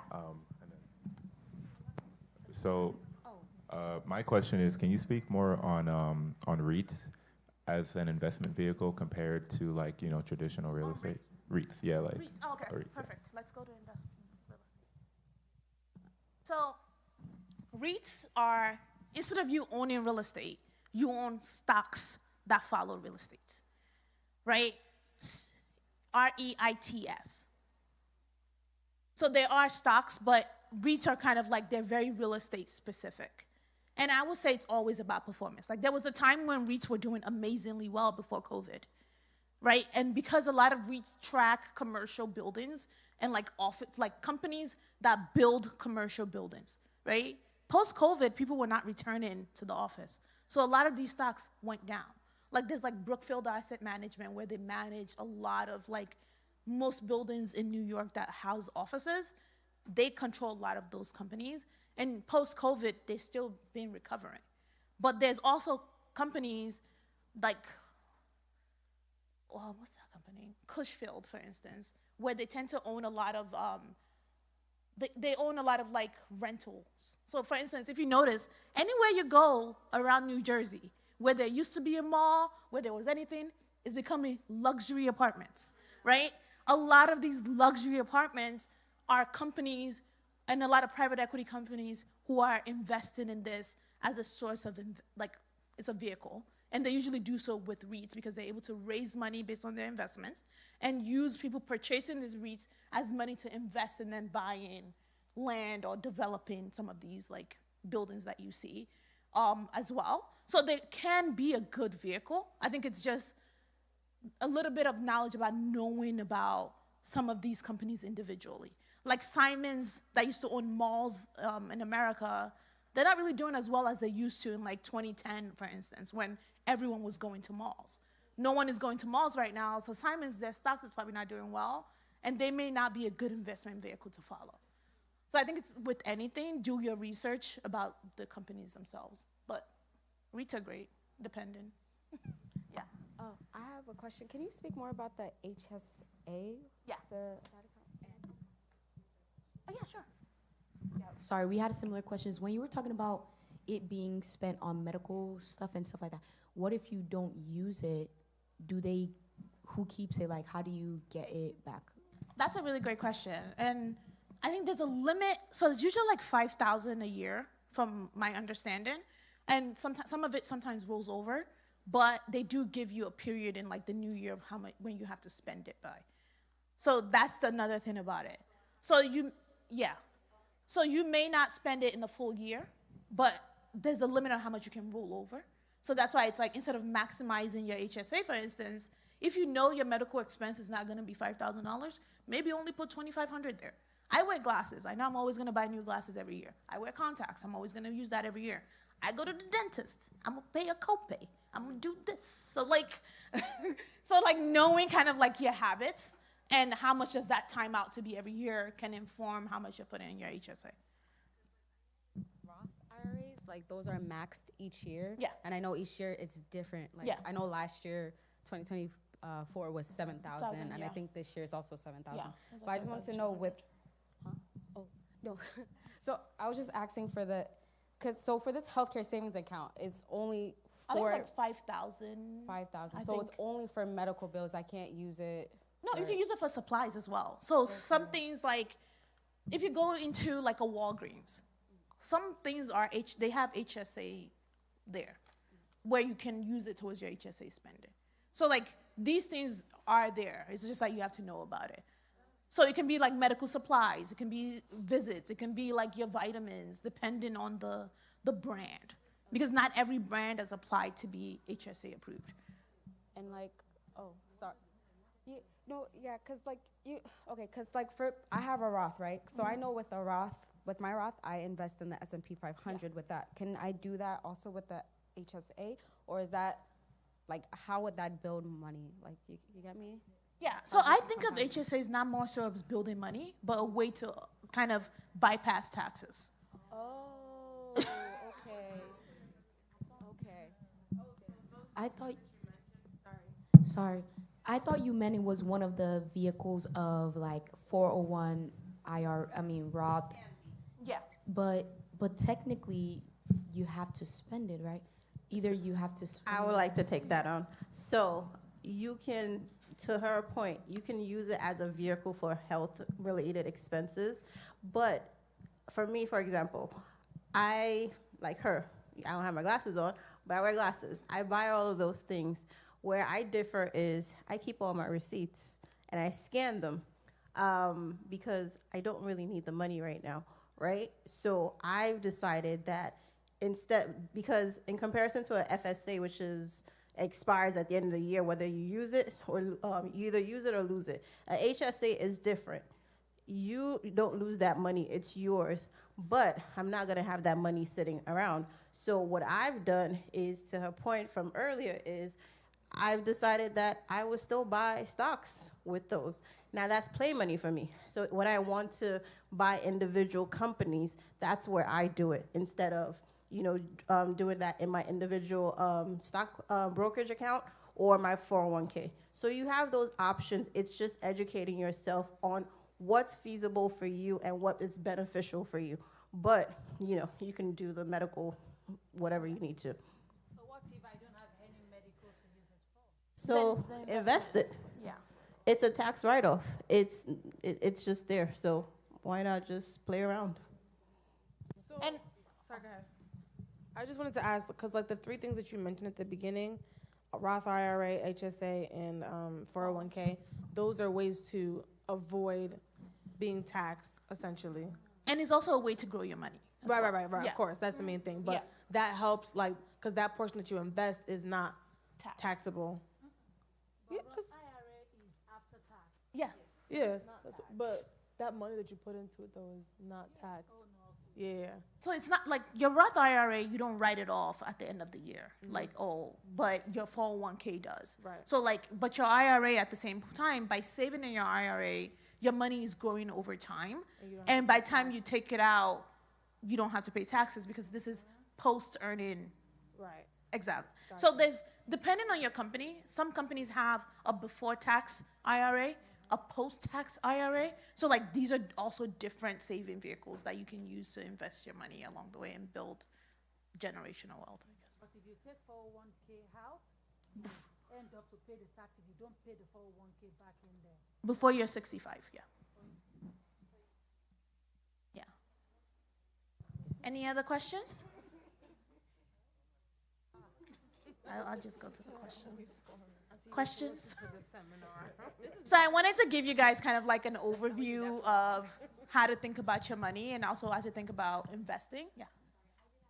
Yes. Question. It was about real estate. How do you feel about Airbnb investing? Is that a form of investment? Some people it works for. I know you were saying some people it works for, some people. But do you think it's a good? Do I personally think it's a good idea? Yeah, is it one of the It depends. real estate? Everything is always going to be, it depends, because I think it's about thinking about your expenses, right? So let's say if you have an Airbnb in Newark, for instance, you have to think about the turnover rate. How quickly can you get people into these buildings in a weekly basis? What is your goal? Are you getting an Airbnb as like supplemental income? Or are you using it to pay the mortgage of the house that it's in? Right? That's why social media, you have to be aware, and a lot of people give financial advice on social media. And I will say, out of every 10 financial advice on social media, only one might be legit. Like, some of these people are actually like going to jail soon, like legit. So it's important to also take it with a grain of salt, because everyone is gonna be like, oh, I invested $10,000 in Airbnb. They can, but you have to think about your overhead expense, right? So with Airbnb, let's think about it. You're paying housekeeping, right? You're paying lights, you're paying water, you're paying property tax. Some people rent an apartment and then they do Airbnb, which might be, depending on the building, they allow you to do so. That might be actually smarter, because you're not paying the overhead costs of you're paying rent. If your rent is $2,000 a month and you're able to get maybe 5 nights and you're charging $200 a night, that's $1,000. Half of your rent is gone. So you may only need to pay to have it rented out 10 nights out of the month. The thing is, in the market that you're in, will you have people want to rent your Airbnb out 10 nights a month, right? So it's all about, where is your Airbnb happening? In New York, it might make sense because people are willing to pay a premium. In Union, New Jersey, why would I want an Airbnb in Union, New Jersey? Like, it might be like once in a blue moon if someone is around for graduation, but that's why you start thinking about like market dynamics. And I think a lot of times people don't think about, how does everyday news affect our life? Like the macro picture, right? For instance, like I went to school in Ithaca, right? When it's graduation time, Airbnbs, hotel rooms are like $900 a night. Because during the rest of the year, who's coming to Ithaca, right? So like those rooms are like 50, not 50, maybe 100, 120, and sometimes for nice hotels, you're paying $300 because there's no demand, right? So it's like supply follows demand, right? Where people want to be, they will pay, and their willingness to pay increases. But if people don't want to be there, so I think those are the decisions you have to make. And if you want to buy an Airbnb or rent an Airbnb in New York, your initial costs are going to be high. And like, how many people can afford to shell out 3 months of rent and 3 months of like for the security deposit for a New York City apartment? So you're already in a deficit before you start making money. So those are some of the different dynamics you have to think about if you're thinking about Airbnbs. And also, do people even like Airbnbs?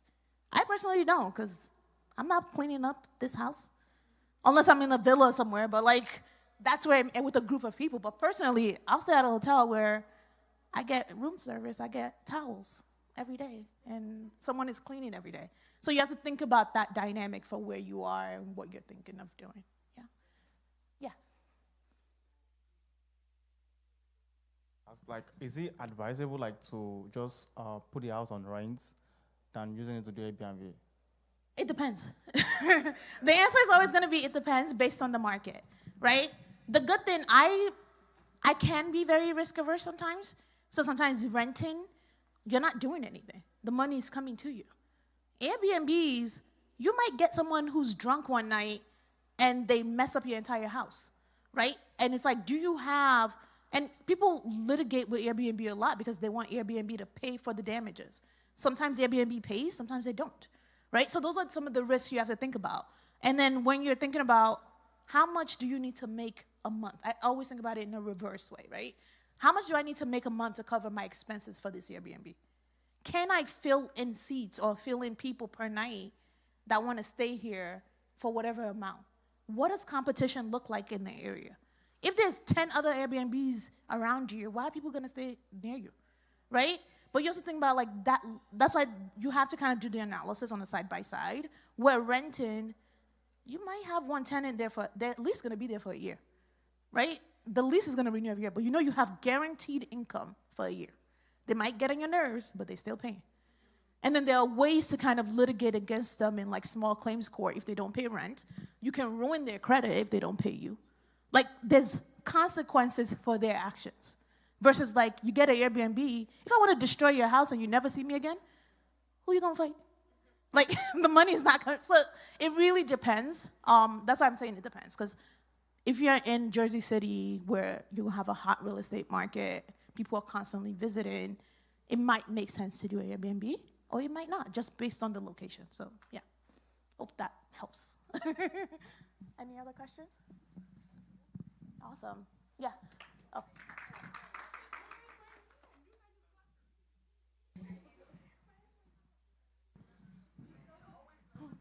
Oh God. Okay, so sorry. My question is, so like, based on what you said in NCAT and Uncle Muiwa and everybody that has spoken, all the panelists, how do you then make sure that this is not like, all the stock market stuff, like all the companies, all the financial stuff that's you're in? How do you make sure that that doesn't necessarily become? I can't think of another word besides idle, but like you're. Like, I know some people, like, they wake up in the morning, like, okay, what's the stock market like? Like, how do you then, because I kind of know myself as well, and I feel like if I get into it, I may just be like, that's a great my money. What is it question. talking about And I today? think it reminds me of an earlier conversation I had about, like, the algorithm of money. Like, some people worship money, which worshiping money is never going to be good, right? And I think it's important to have, when you think about investments, it's important to think about it as play money, like you kind of mentioned. Like some people die based on their investments because of how much money they lose, because they literally put everything, like putting your entire life savings, your family's house on, and it drops and you lose everything. Some people do that, and some people invest everything and they make billions of dollars. Like it really depends, and I think that's why money is a behavioral issue, and I think it's like regardless of whether you have money, don't have money, I know people who make $40,000 a year and who have a stockpile of investments. And there's people who make $500,000 a year who have zero and can't think about how they're gonna pay their mortgage, or like after they pay their mortgage or their rent, what else is gonna happen because their expenses are too large for their income. So I think it's about how do you behave with money to begin with, before you even start thinking about all these things. Because if your money, like behavioral habits around money is bad on how you save and how you like think about budgeting and things of that sort, when you have investments, it's not gonna change. When you have more money, it's not gonna change, right? It's like more money, more problems. Yeah, because your expenses kind of like get bigger. Like you're gonna want a nicer house. Like, what? I don't need a leather handbag. I need a Dior bag. Like things start kind of creeping up. But it's important to also be aware of like lifestyle inflation and thinking about being disciplined with your money. It's like, what can I afford to play with? What can I afford to invest? What can I afford to save? Where I'm still minding my own business, like don't overdo your overdue, right? Like, make sure you can deeply like afford it, because a lot of people will be like, my buddy here is driving Benz. Let me go get 2025 Benz. If you cannot afford it, don't do it, because your buddy is not going to help you pay insurance. It's not going to help you pay tax. Like this is a personal story, because I had rims. I didn't even know rims cost money on my car. And then I went and they're like, your rims are this amount. I didn't know rims were expensive, right? But I just liked the car, right?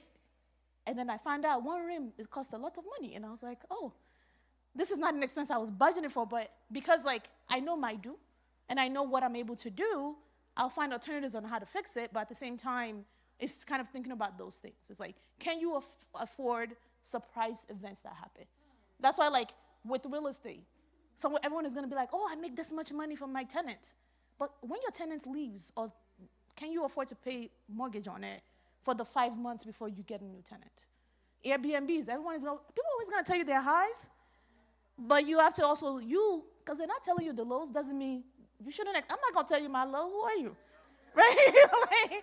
But you should also use your own like discernment to understand that with everything that's good, there's also bad, and it comes with kind of like not like when you think about money as like you're not worshiping money. It's like if it happens, it happens.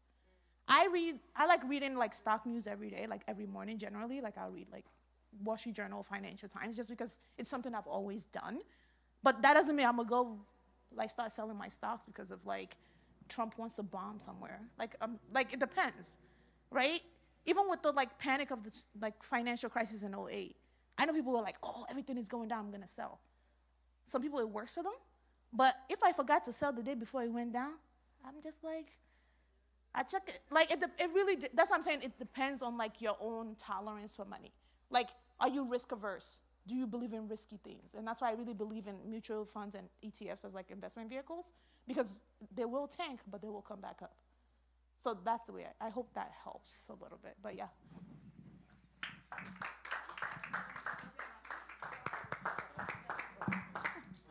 I can talk about this forever, so feel free to ask. Yeah. The question just like in terms of investing, like does it kind of later turn to probably addiction? Anything can be an addiction, right? Because like recently I was kind of doing some trading, like You were day trading. That's different. yeah. Yeah. So whenever I get up, like I would like to like sometimes I spend 4 hours Yeah. kind of analyzing these, that, like, and on long run, I mean, it's even probably successful. Yeah. So like, for now, I even stop it, like. This is what I will personally say about day trading. Day trading, it requires a lot of your time. A lot of your time. And there are professionals who do this for a living who get paid to do it. And they're doing it at like, they're trading millions of dollars, where like, when they do make that huge profit, it's millions of dollars.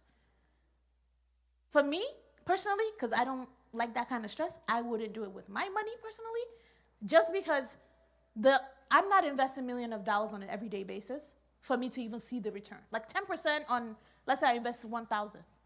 I'm making $100. How much am I really making? And I'm stressing myself for 5 hours. Like, you get what I mean? But people make more. Like, trust me, I know people make more. But it's also depend on like your behavioral habits around money, right? And it's like, how are you thinking about, instead of doing 5 hours on this, and how much money are you going to make after the 5 hours? Can you be doing something else? Drive Uber, do something else, or start a company, and how much are you going to make with that company versus spending your time on it? Or instead of doing 5 hours, are you fine with, because the thing with day trading is that the stocks that you're investing in are volatile. So if you're not selling it at the right time, all your day's work is gone. And that's traumatic, right? And it's like, you're now going to be thinking for the rest of the week, how am I going to make this money back? And that's why it's like, it's a behavioral thing. Is this something that like you're fine with? If you're fine with stressing yourself on a daily basis, do it. But if you're not, I would think of like these mutuals and ETFs and other kind of like long-term investment strategies as a way to make your money work for you as well. So thank you guys. You guys have been great. Thank you so much for your time, Kafe. I think we've learned such a valuable lesson. She touched on so many different things that we can take home. One of the key things I got from her is, one, educating yourselves. Secondly, the beauty of mutual funds. I think she so well described some of the benefits, and I think we have a lot of knowledge to gain from her. And I would like to actually invite you back, because I think we can gain so much more. I know because of time constraint, we want to be mindful of everyone's time and be respectful of the time that we told you guys will be ending. We have exceeded that time, but we're going to give grace for 30 minutes. There is a question from online, and I will actually like to direct that question to Brad DJ. And then because we have our pastor in-house, I would also like to direct that question to him to give us a more spiritual response to that. So the question is, how can you balance budgeting while being open to the Holy Spirit's guidance in giving and generosity? So to specifically answer that question, I think what I said from the beginning when I was praying, money is also, it's a wisdom thing, right? Wisdom is the principal thing, therefore get wisdom, and in all you're getting, get understanding, right? But as well, I think God is a God of structure. He is a God of order. So I believe when you do a budget, God is honoring that as well. You look at so many things in the Bible, and he's specific. Let's look at the tabernacle. When he's building the tabernacle, there's structure to it. God is a God of order and structure. God is not an author of confusion. So if it requires structure, AKA budgeting, so you know that, okay, for sure, God will honor that. He says, I honor my word above my name. God will always, he will honor principles even before his name. So the principle of financing and budgeting, and now how do you weigh that with giving? So remember when I said before the power of no. Budgeting gives you structure to, it just puts a number to where things are going, right? But as believers, okay, so as believers, we're led by his Spirit. Have your budget, and I think it was Toyota I was asking, so how do, and when it comes to generosity, that, first of all, that can be part of your budget, right? You're not that you're intentionally saying, do you need help? I got money for you. Do you need help? I have money for you. But if the need arises, because I've put this as part of my budget, I can say, okay, if that person is asking for $100, but maybe it's $50, you don't have to give the full. And I'm saying this from a place of wisdom because I've seen people that want and ask for money, and they give you a timeline, and they don't meet the timeline. You don't get the money back, and that's fine. You live and you learn. But you also don't want to stop because someone has hurt you to not be a giver or generous, because that's one of the traits of a believer and what God has asked us. So how do you balance that out? With wisdom. So with wisdom, you still make your budget. You can have a budget for that. And if you feel like the Lord is leading you specifically to do something, because the Spirit of God will still lead you to do things that sometimes you may not even understand why. I would say allow the Holy Spirit to lead you and guide you, but also make sure as the Spirit is leading you and guide you, making sure that with everything, let it be governed by wisdom. But at the same time, let your budget be, when I say let it be a no, let it be a no. If it's not within the budget for a particular season, it is okay to say no. Yeah.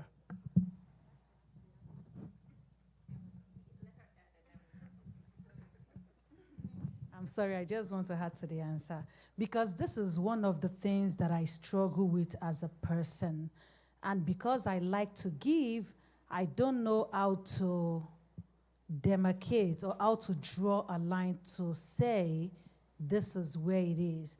And one thing that really helped me is going back to God. And while praying, the Holy Spirit dropped something into my mind. And it reminded me of love your neighbor as yourself. And the Holy Spirit actually explained that to me as well. I'm telling you to love your neighbor as yourself, not love your neighbor more than yourself. And a lot of time I find myself loving my neighbor more than myself. Why? Because I do not budget. I don't know how to draw the budget. Then the Holy Spirit started to teach me how to strategize. And when I did this, I had to call my husband and say, you know what? Let's say, how much are we spending in a month? He can't even tell me. But with the help of the Holy Spirit, I was able to draw that line. And I was able, last year was the only year that I was able to calculate, including my calling cards to Nigeria, calling cards. But what is my point? My point is that as believers, the Lord wants us to give. And I will always be a giver because I love to give. But then learn to go back to God, because the Lord doesn't want us to be weary of doing good.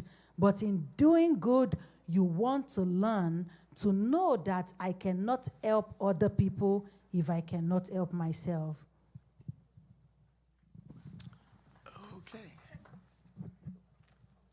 Okay. Amen. Just to add to what everybody is saying, and I really thank you very much for that great presentation. The only question I wanted to ask, but I guess maybe we can do it offline, what is the meaning of ETF? I don't think you gave us the, or maybe I missed it, the real acronym, you know, what it really stands for, but that's something else. So to answer, let's look at budgeting. If we want to, we're talking spiritual people now, for those who know God, because the principles under which we abide is different. For someone who is not committed to God, it's different. The principle you will live by is different. So to the person who has a commitment and a relationship to God, Your budget must include the things of God. Now, God specified to his people that of your increase, put aside something for him and put aside something for people regularly. As a matter of fact, he said that when you are harvesting your field, leave some of your harvest for the needy to reap. So that means everything you make doesn't belong to you if you are a spiritual person, if you are committed to God. So yes, you may make $100, but guess what? That $100 does not wholly and completely belong to you.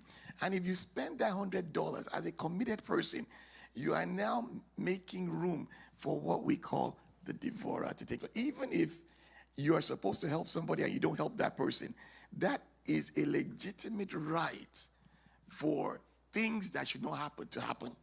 And that's why cars break down, bills, stuff like that, tickets, and name it, that should not even have happened.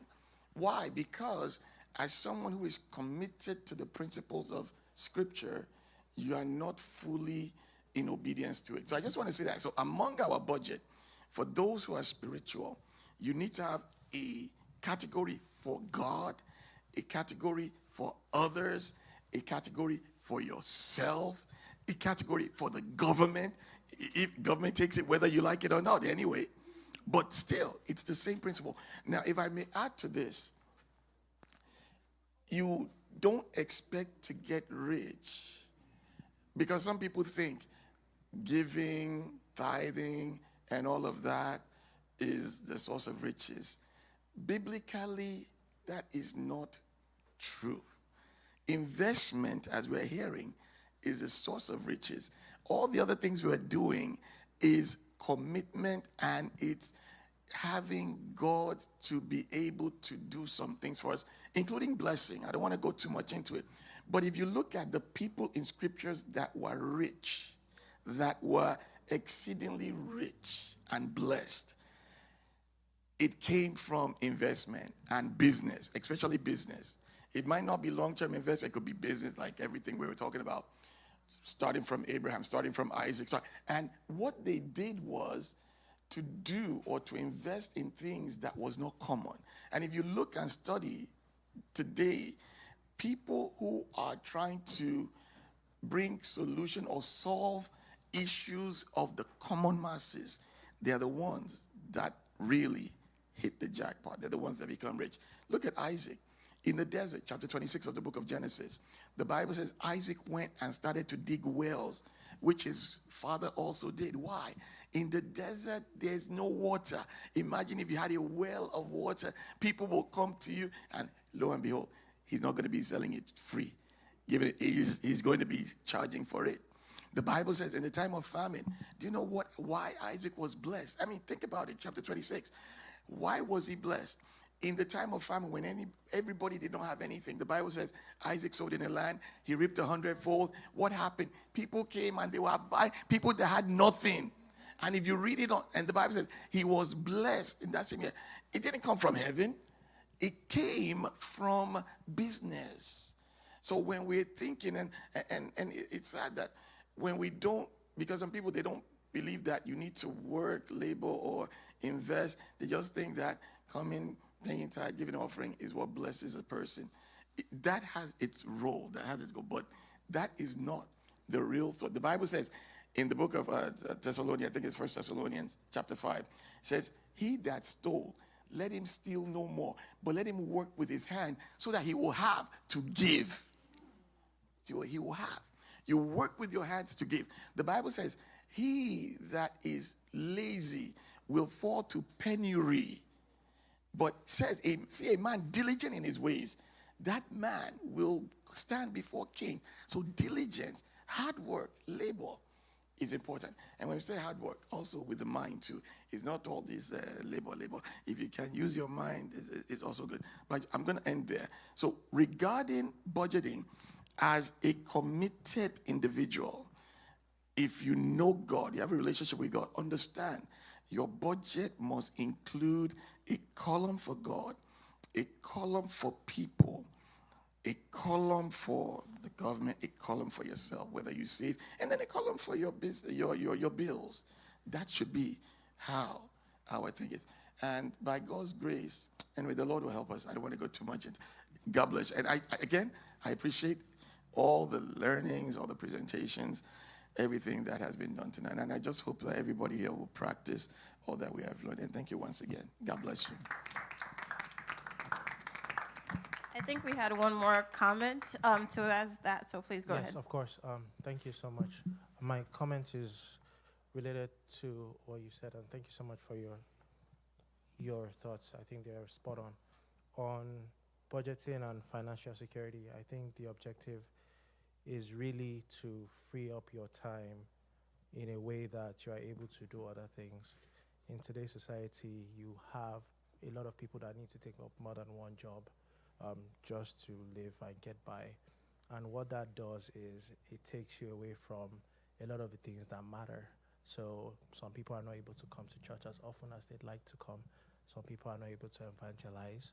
Some people are not able to reach out and check on, people in church because they have to be at work. Some people can't come to midweek service, not because they don't want to, but because they have to work. And what financial security and all the things we've been talking about for investing does is it gives you liberty to pursue things that give you joy, give you happiness, and things that matter to God's kingdom. And if you really look at it, there are not a lot of things really that are consequential in this life. People want that freedom, one. People seek reputation. I want to be held, at least to be acknowledged by my peers and by people. People want social bonds, family, friends, and have loved ones around them. And I think the last one would be people want to be able to have a legacy of when they leave. This is how they've impacted people. But when you've had to spend all your time at work, the only people that can speak to what you've done and how you've contributed to life are the people that you've worked with. So a lot of what we're talking about is living a life of impact by making wise financial decisions. And now, the things that people, I think, get conflicted a lot is that making money is about driving the latest car or having the biggest bank account or living in the biggest house. But I don't think it is. I think making money is partly about knowing when you have enough for yourself, and also knowing when you have the freedom to impact people and bring people up. No matter how much money you have, there's always something the next person has that you don't have. If you look at the richest people in the world today, they were once married, they're divorced now. So in as much as a lot of the world tries to push this narrative about money, luxury, all these loud things, I think we can take some time to introspect and see that in many ways, we have things that they also need. And they have things like their freedom to pursue politics and policy and be in the front of the news. That's not all that life is all about. For some people it is, but there's so much more to life, like reaching out to your neighbor and asking them, how's your day, how did it go? And I think we can only do that more when we've made the best financial decisions. Thank you. That was a beautiful response. Thank you all for everyone for joining, for contributing your questions. We really do appreciate the time and the sacrifices you've taken to be here. Like we said, this is going to be a series. Our next one is going to be scheduled for March 15th. And we'll continue the conversation. Like I said, we want to talk about debt elimination. We want to talk about businesses. We will further talk about investments. I know Brother Lekon is no longer here, but we've tapped him to talk about student loans because you know, that's something that's important. So we want you to follow us in this journey and be active, invite others. We are all going to learn. What I know versus what DJ knows versus what Muiwa knows is different, but together we're stronger. And one of the things that, the reason we came up with this is we've always held each other accountable, right? So what we want to, at the end of this series, is have a community where you guys are also building your own smaller communities to hold each other accountable. I'm not saying disclose every single thing, but I'm able to lean on people who I see emulating things that I want to get to. And that is our goal at the end of the day. So we want to thank you once again for your time tonight. We appreciate you. God bless you all. For those who joined online, thank you so much for joining, and see you March 15th.